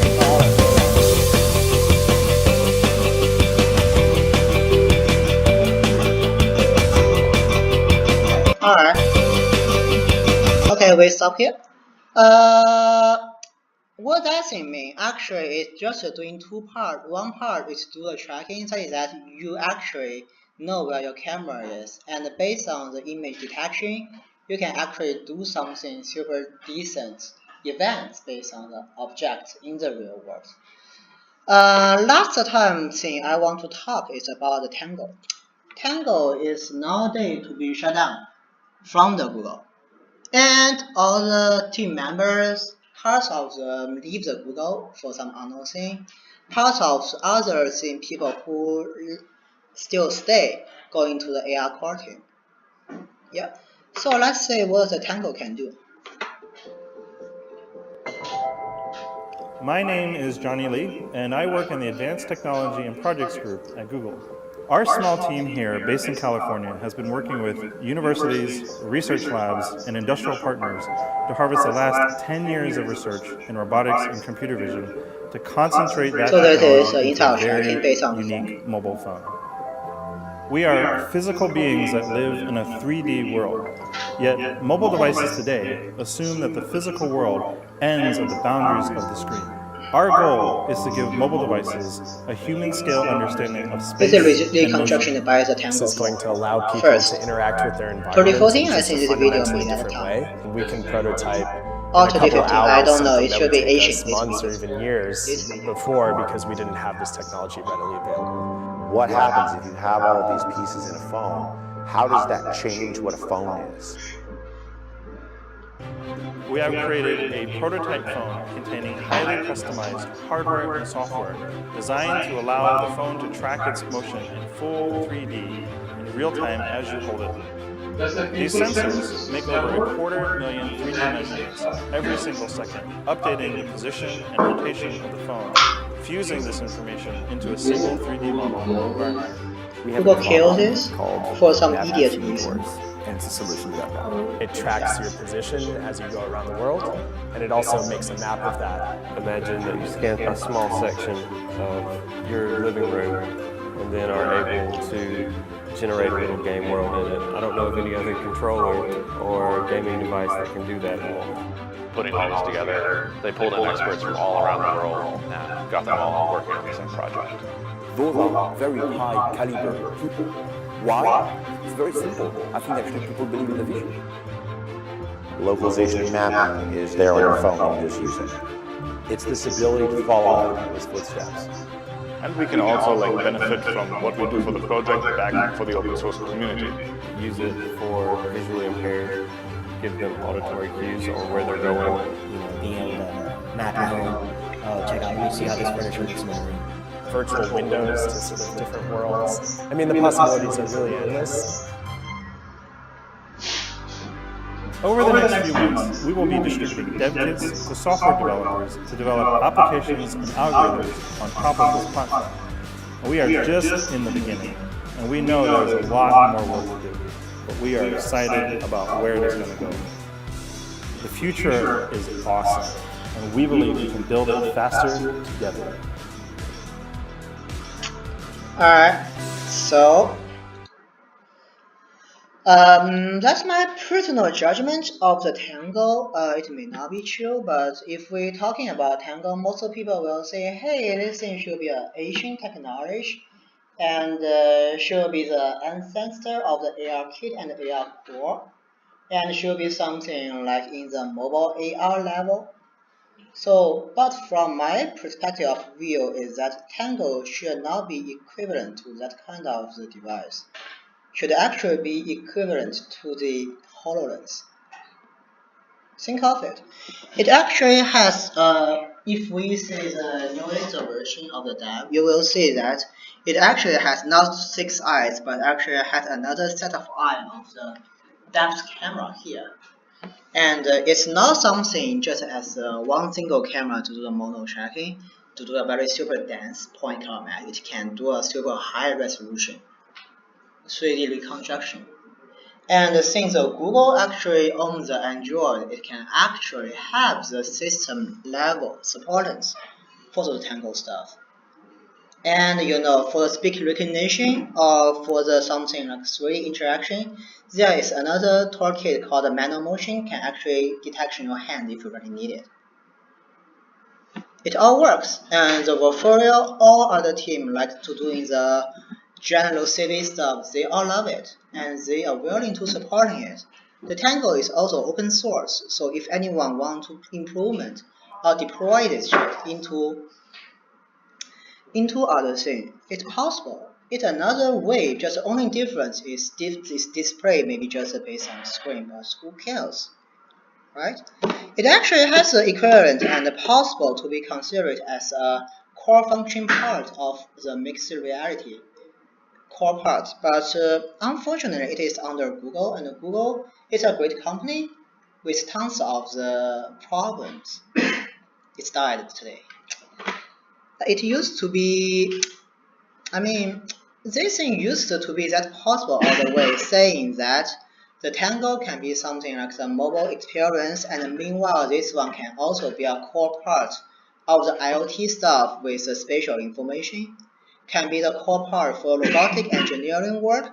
This one is a NASA's prototype robot, which one is actually using that prototype of the Tango phone here, sending to the Mars because it's so cheap, all the sensor is here. And something like for Tango to control robotic, for the HoloLens do something like the optical see-through stuff. It used to be that kind of future, but HoloLens team shut down. Tango team fucked up. The world didn't allow that to happen. I don't know why, but I'm so not so happy for that. Okay.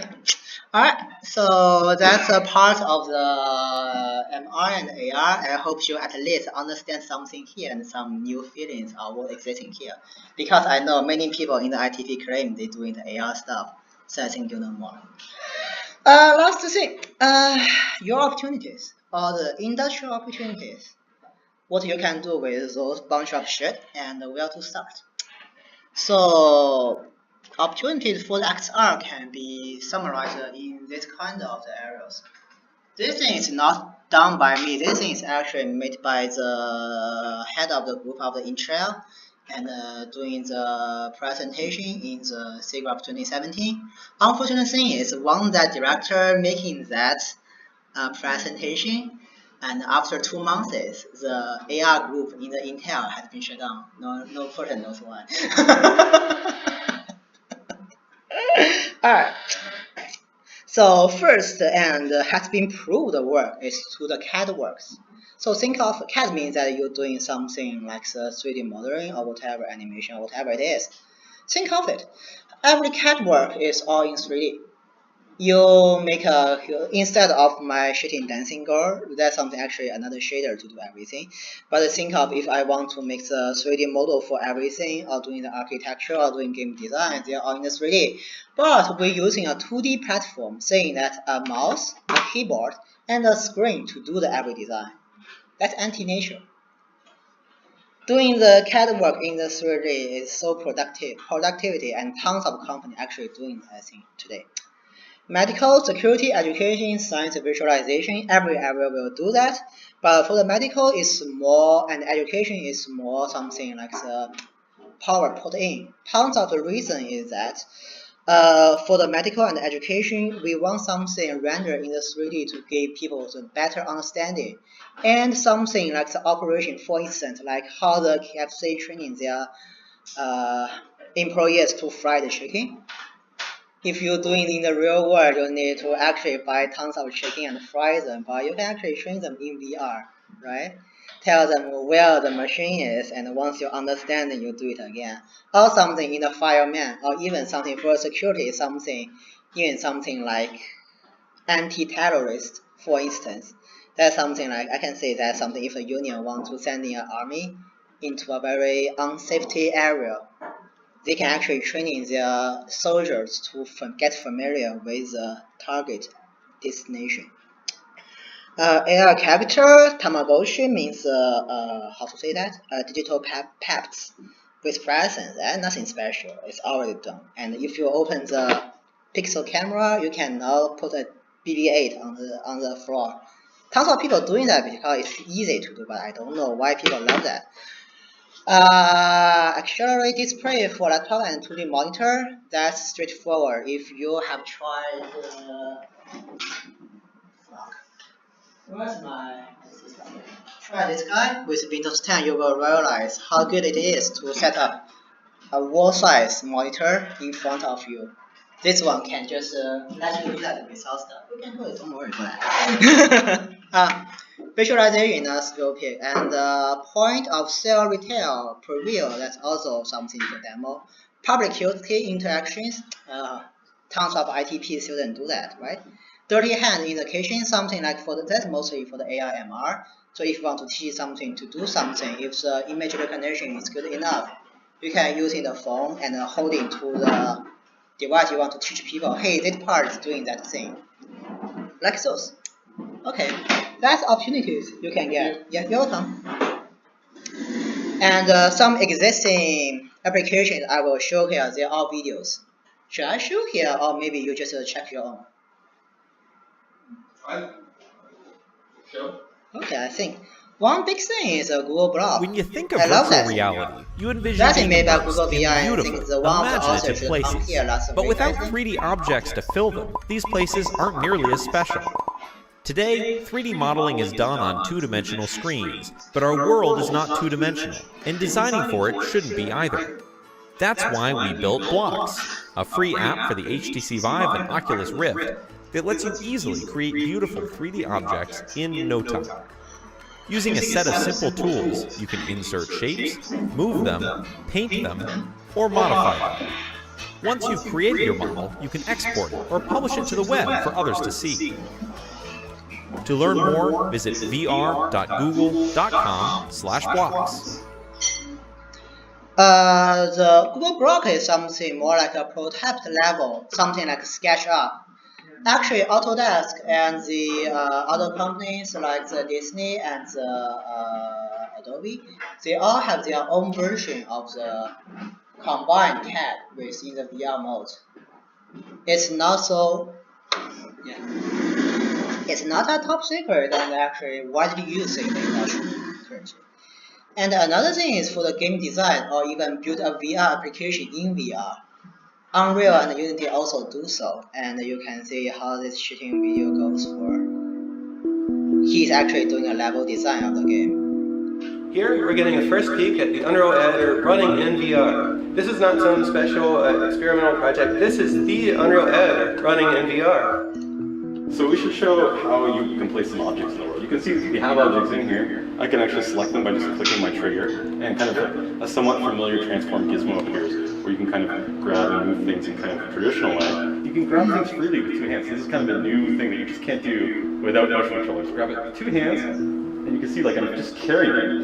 You don't need to learn the user interface. You already know it. Your brain has been working this way since you were a baby. Yep. You can grab things, just make copies of them very easily. Set it up here.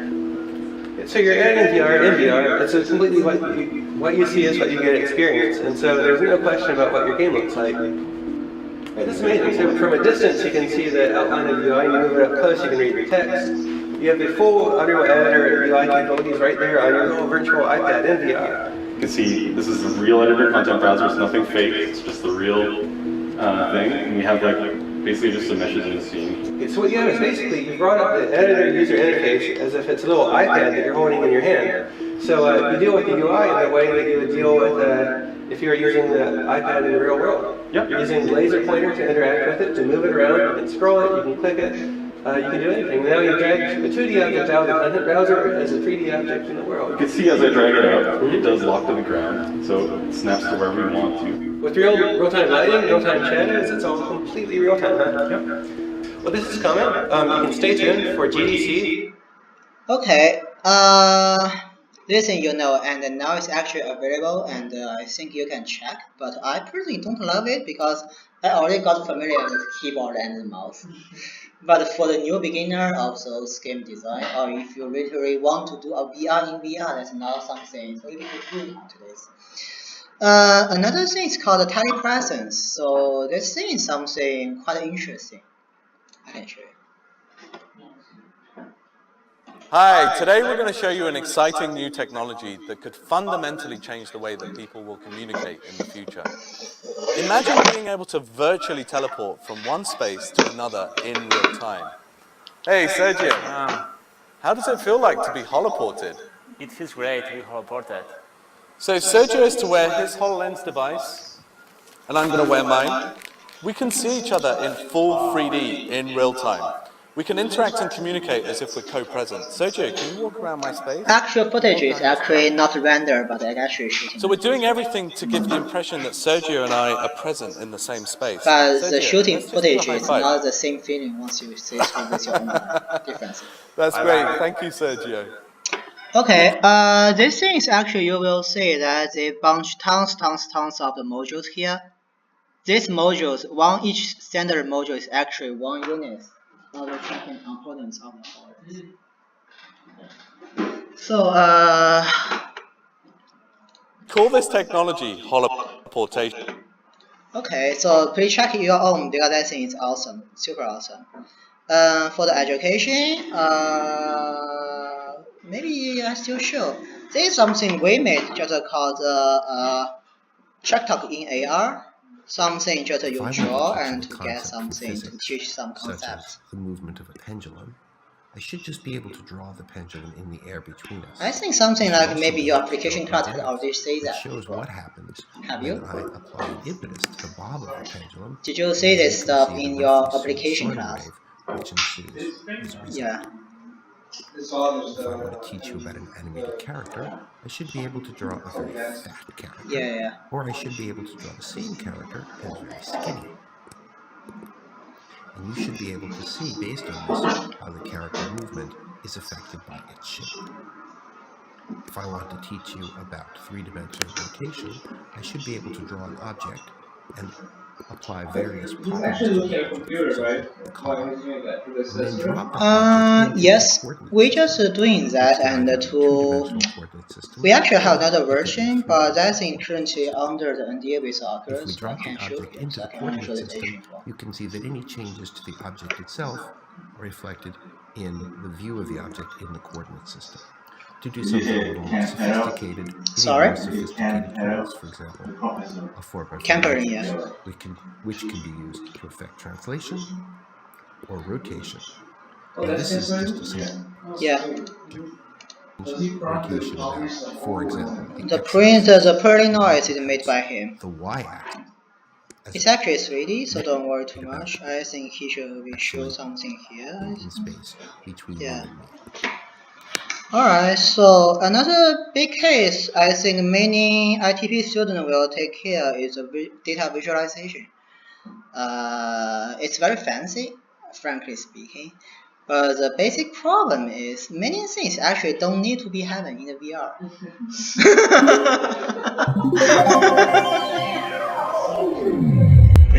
You see, that those kind of thing, if you just make a computer game-like style of the everything, no difference, right? Yeah, but that thing looks fancy, and if 10 tons of money you can earn from, that's something guaranteed.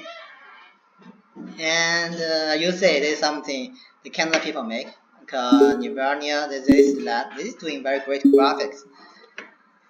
But for the something like for the academic world, doing the data visualization with VR actually has tons of the opportunity or benefits. One way is actually how you manipulate those axes, two axes. It's 9 o'clock, In this video, we present IMAXes. This one is a Immersive prototype. Axes embodied In this year's affordances for West, interactive and I think this one's multivariate data interesting. visualization. IMAXes uses the manipulation and assembly of axes in a virtual reality environment to create and explore a variety of rich something like if you want to find a data relationship with multivariate different data stuff. sets. In use, you need to IMAXes type is a writing many modeless commands. visualization system. In the The VR, axes he embody just propose another affordances way. to You create just try the visualizations stuff, given the attributes they grab them represent. together, and put in them, and the relationship Users will can be directly shown up. manipulate axes in space, and IMAXes will recognize these spatial configurations to build visualizations such as parallel coordinate plots, 2- and 3-dimensional scatter plots, and linked visualizations.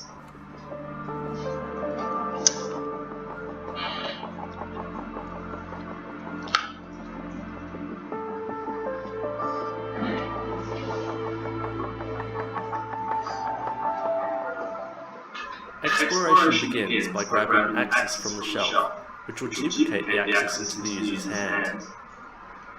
Users can create parallel coordinate plots by placing two axes parallel to each other. By turning one of the axes perpendicular, users can fluidly switch to a 2D scatter plot and observe the interaction between the two visuals. 3D scatter plots are created simply by adding a third axis.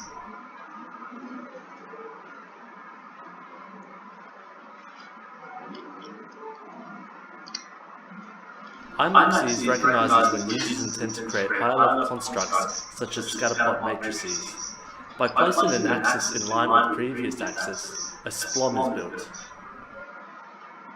Something like a prototype, just a basic concept for that shit, and but mostly for data science area, that in operation will actually save their time. But for you, if you just want to do something fancy toy, maybe this thing will be more suitable for you and easy for you to satisfy your client.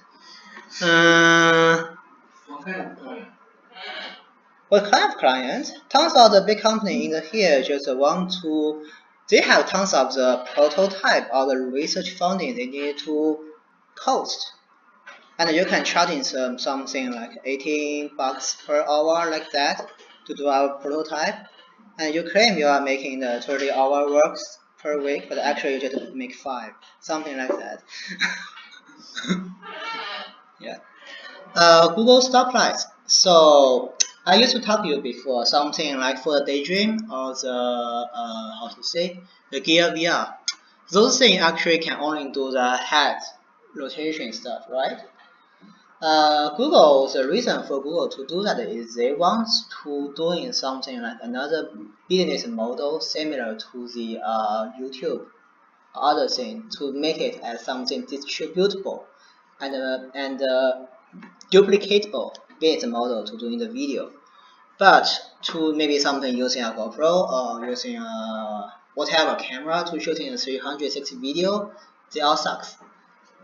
But Google Sunlight is another thing just for you to do in 360, but adding some very simple interaction and animated and well done videos.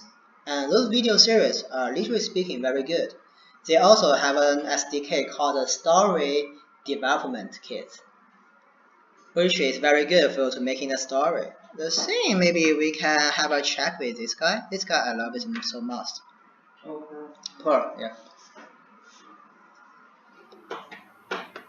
Good thing for Pearl is they actually using the car windows to making the cart feelings. Cut. Yeah, to limit where you are looking at actually. Or something like the feeling of.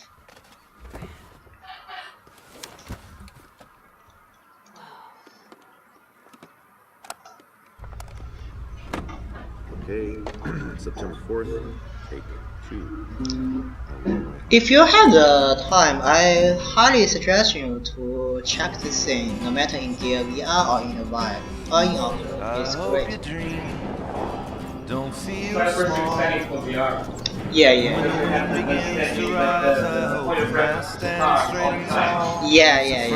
And that frame just gives such a good way of telling the story without ignoring. It's just a subtle obedience.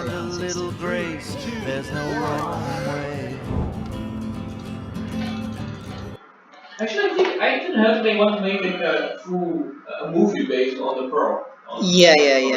Yeah, but I think that's related to their budget. They just waiting their budget in too many details, I think. Personally suggestion. If you say the behind the scenes stuff.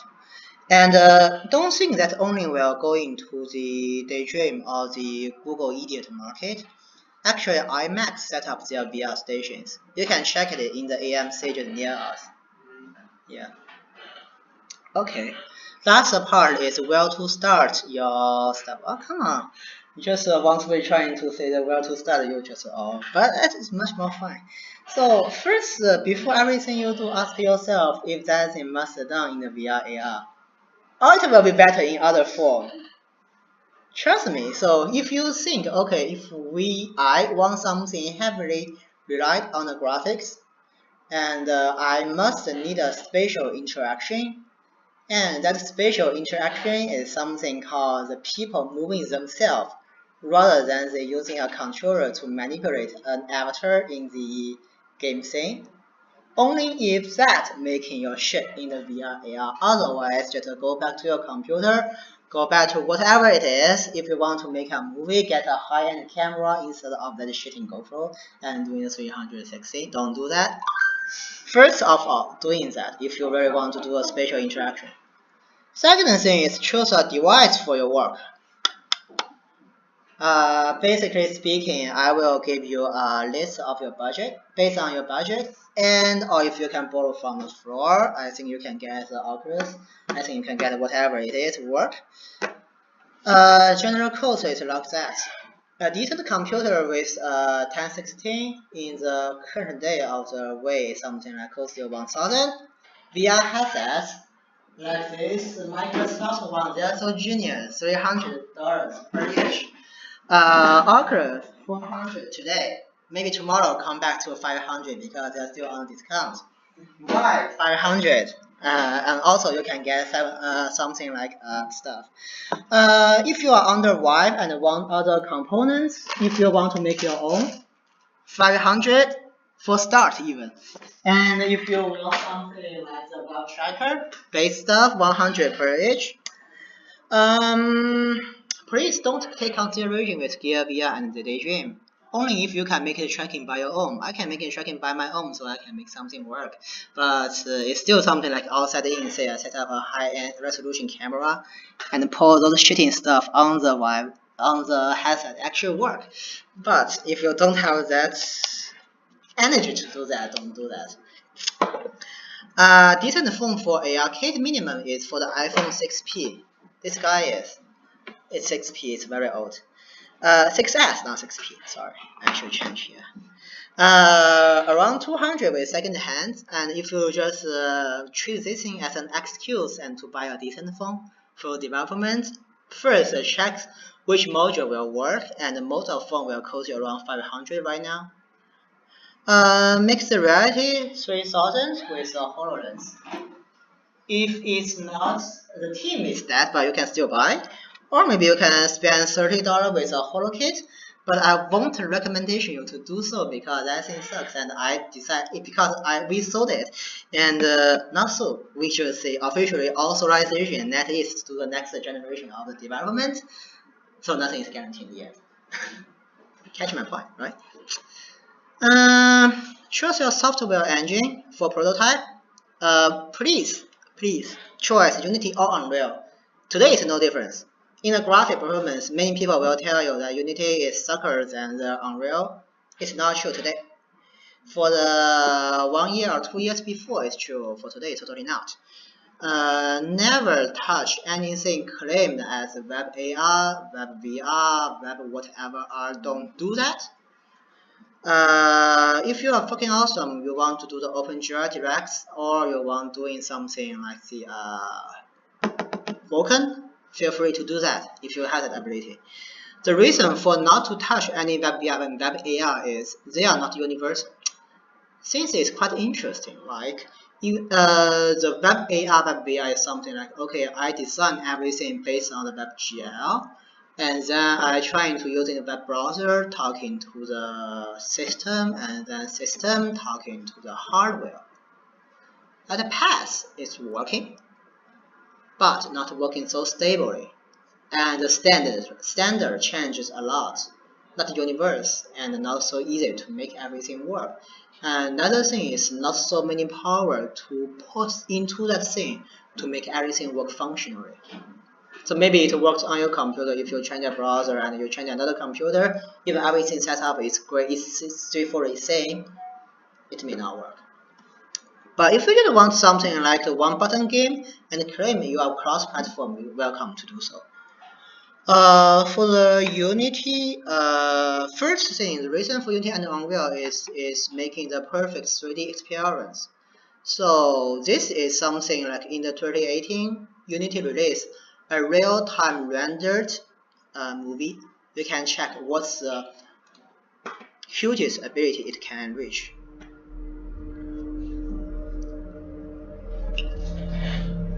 Real-time render. It means that you can run on your computer at home. Well, look at that. I didn't think you had it in you.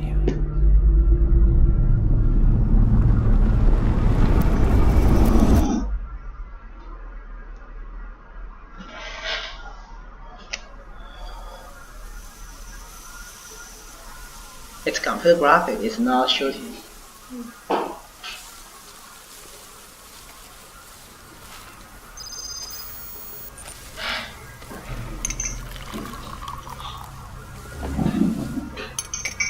Can you download the assets already? Adam is great. I don't know if this asset is. You spent nearly 90 years there. Yeah. What? No. No, not there. The forest is just the lobby. Usually, mostly you won't do That's that where the because entrance it's is. just something to show the capability of the game. For you, I will also have another method to starting with. How do I you can remember do all something this? super simple, straightforward. When did I make these memories? You need a brain to make memories. Your brain is now remembering things that never happened to you. Alright, we don't see the whole stuff, but you just need to know that everything is real-time rendered, and Even though we had should be is here.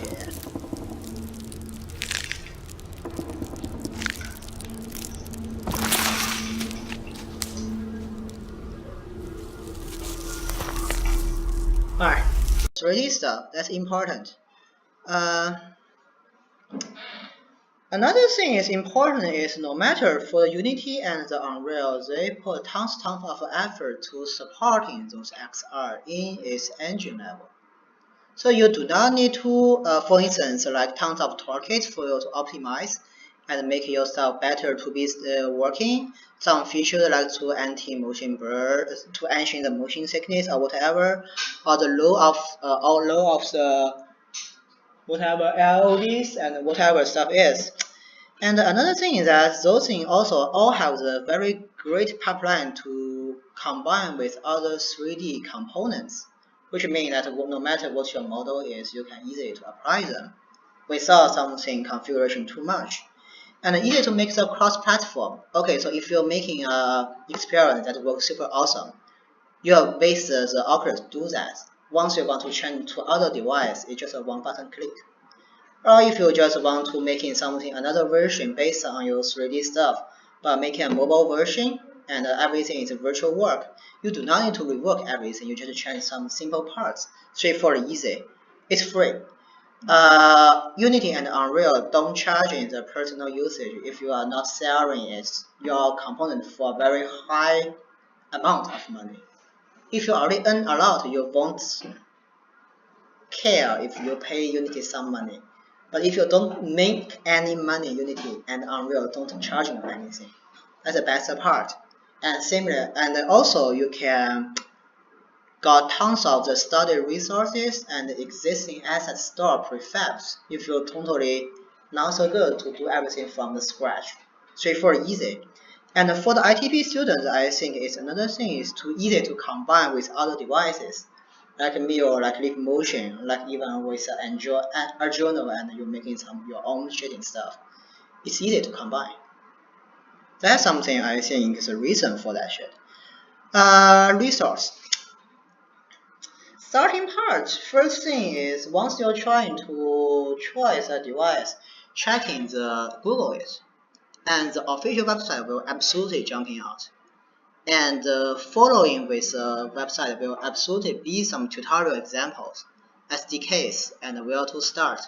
That's I'm not listing here, but I just let you know. That's the first step for you to start, even you totally don't know how to use Unity or Unreal. I don't know Unreal, so I just give you a Unity setup. Some special cases. Google AR Core absolutely made by some internships because their coding style is quite naive and tons of irrelevant stuff is inside, something like a survey-based style change and some WebVR tools inside for some unknown reason. And it seems like they are not cleaning up it at all. But just take care. The only thing you need is for its tracking and plan detection.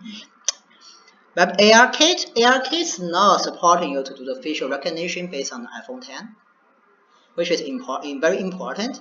And if you want a very simple facial detection or facial motion capture, you can use the iPhone 10 to do that right now. Straightforward, easy, super accurate. And compared to the professional setup, it actually costs you not so much. iPhone 10 only costs you 1,000. If you want a facial motion capture stuff, in the industry it will be almost 3,000 to start. HoloLens require the Windows Pro to run the simulator, or if you want spectator view. So if you have a Windows, you need to get the Windows Pro. Windows 10 Pro, no matter how you get it, they don't care. You know what I mean, right? Why focus? This guy. Currently using a special SDK called the Wave SDK. That's not so difficult to get, but you need to apply for it. Write down what your fucking thing you want to do, why it's important for the Wave, and they will send you an email. Hey, we read your stuff, and let's talking about some shitting thing like the IP ownership, how you publicate, which part you can open source, which part you can't, blah blah blah. Those kind of license. Lenovo Mirage, this thing.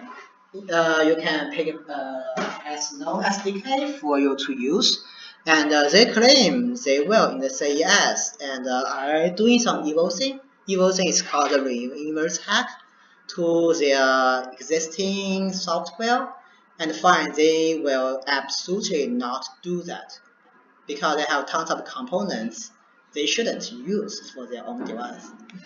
Okay. Okay, starting level tutorial for the Unity side. Unity tutorial for the official site is very great for you to starting. Mostly the case just spending you like 1 weekend, you get whatever you know.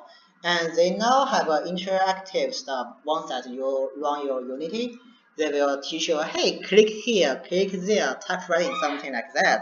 Something like teach a kindergarten student, but basically that thing work. If you want to set up a Vibe tutorial, go for this guy. Or something like a super simple stuff to do the VR stuff. In this stuff, you will learn everything here. I think it's good enough. How you grab a physical stuff and just drag and stop. How to do the teleport. Make a laser pointer. I think if once you go through this shit, not so big, you can claim your expertise of VR in this floor. I think. Holographic tutorial mostly in the HoloLens side. This area. Everything you will be taught, and I think that thing is fair enough for you to do any kind of the Microsoft HoloLens based one-button game if you want. You know, ITP always making one-button game, right? But if you just want that, follow that thing, and any one-button game you can make. If you want to make your project to be little bit looks awesome graphics, following this guy in the YouTube, and I show you something here.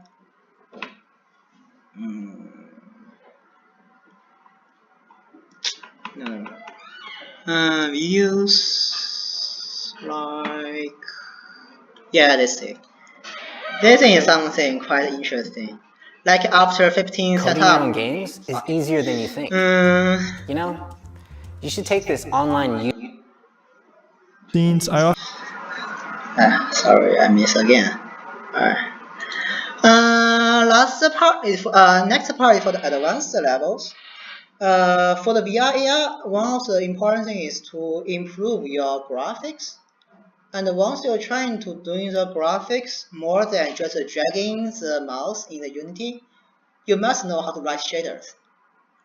Unfortunate thing is the limited resource for the Unity shader. I learned everything from a Chinese book because some guy is working for the EA but doing the outsourcing in China, and he or she writes a book for that.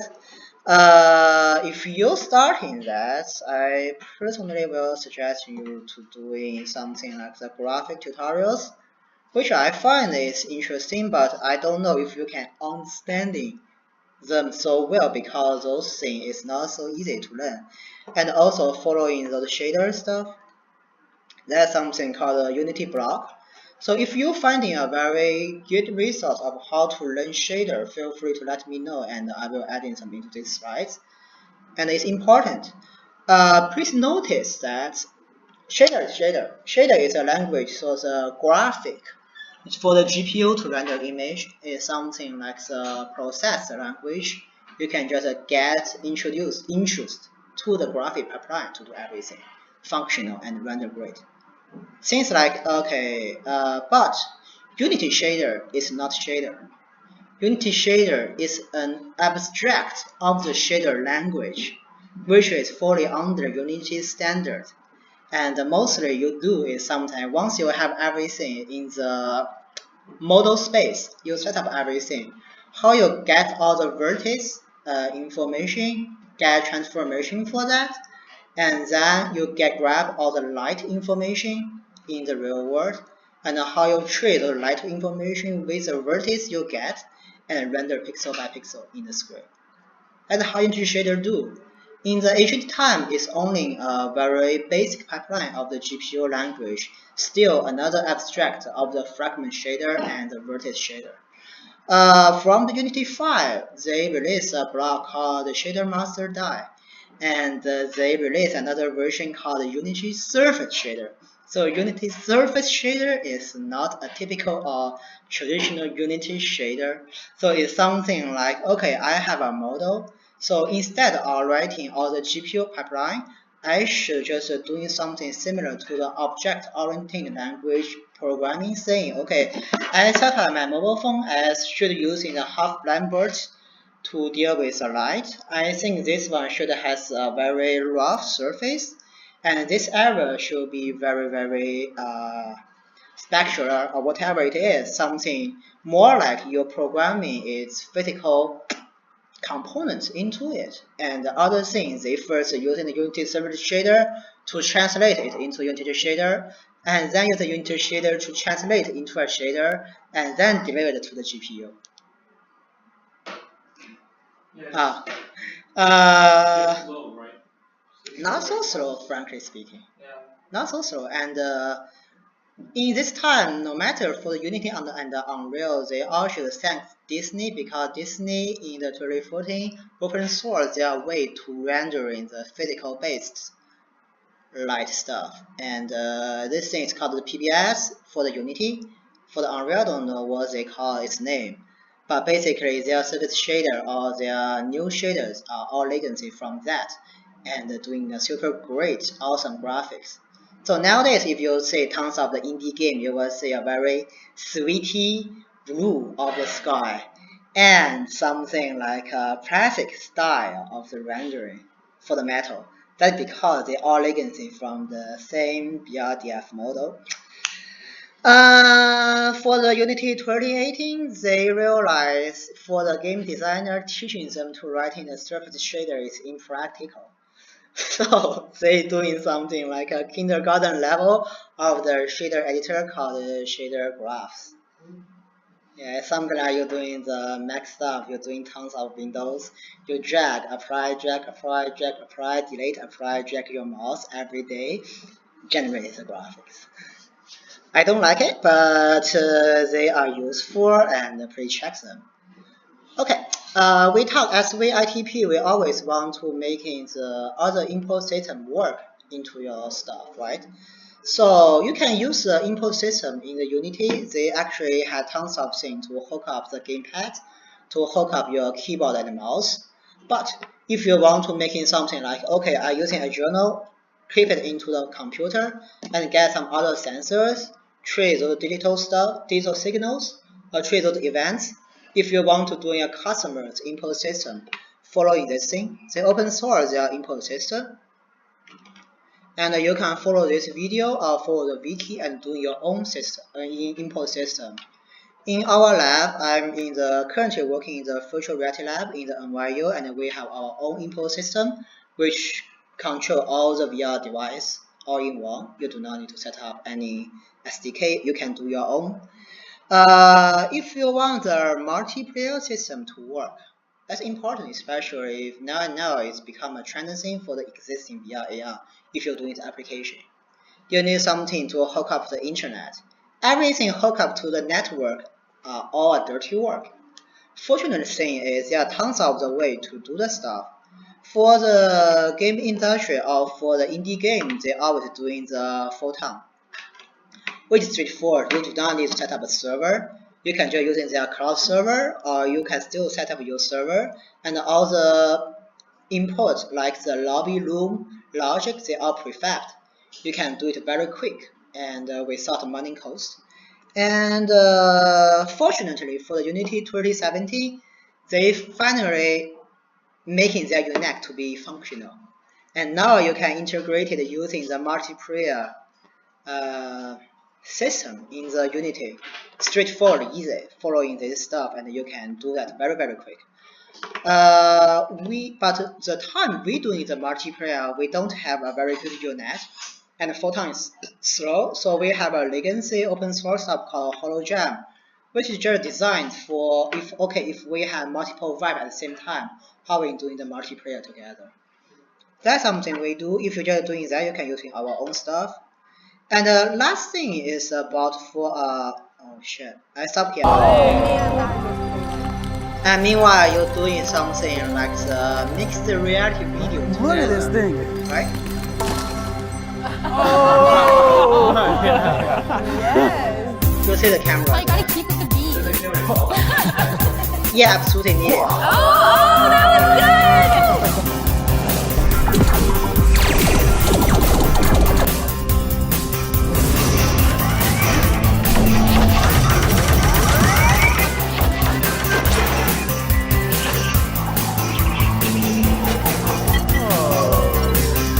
Alright, let's stop here. I don't know how much clip I need to put together tonight, but never mind.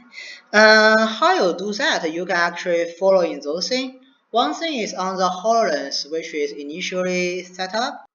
It's HoloLens setup. You can set up, check the fuck you.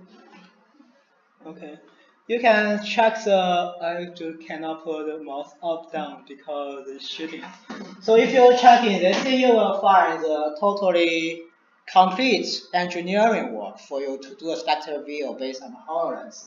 If you just want to do a Steam VR or something like a VR based about green screen victory video, check this guy.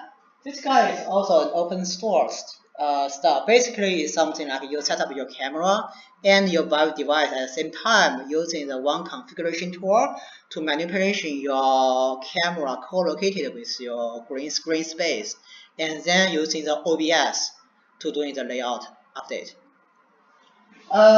This thing is a Steam community, which is a crazy group of people who actually have a tendency of how you're making a decent industrial level mixed reality documentation. Follow this tendency should still under the update for today, and you can check if there's new information. Okay. My thesis later, forget it. My thesis is something like since a mobile phone. For those things, they can do the inside of tracking. And if your friends are actually playing the VR and you want to recording something, virtual reality movie for them, you can use your mobile phone to record everything. Can even play it together with them. That's my thesis. Feel free to check it.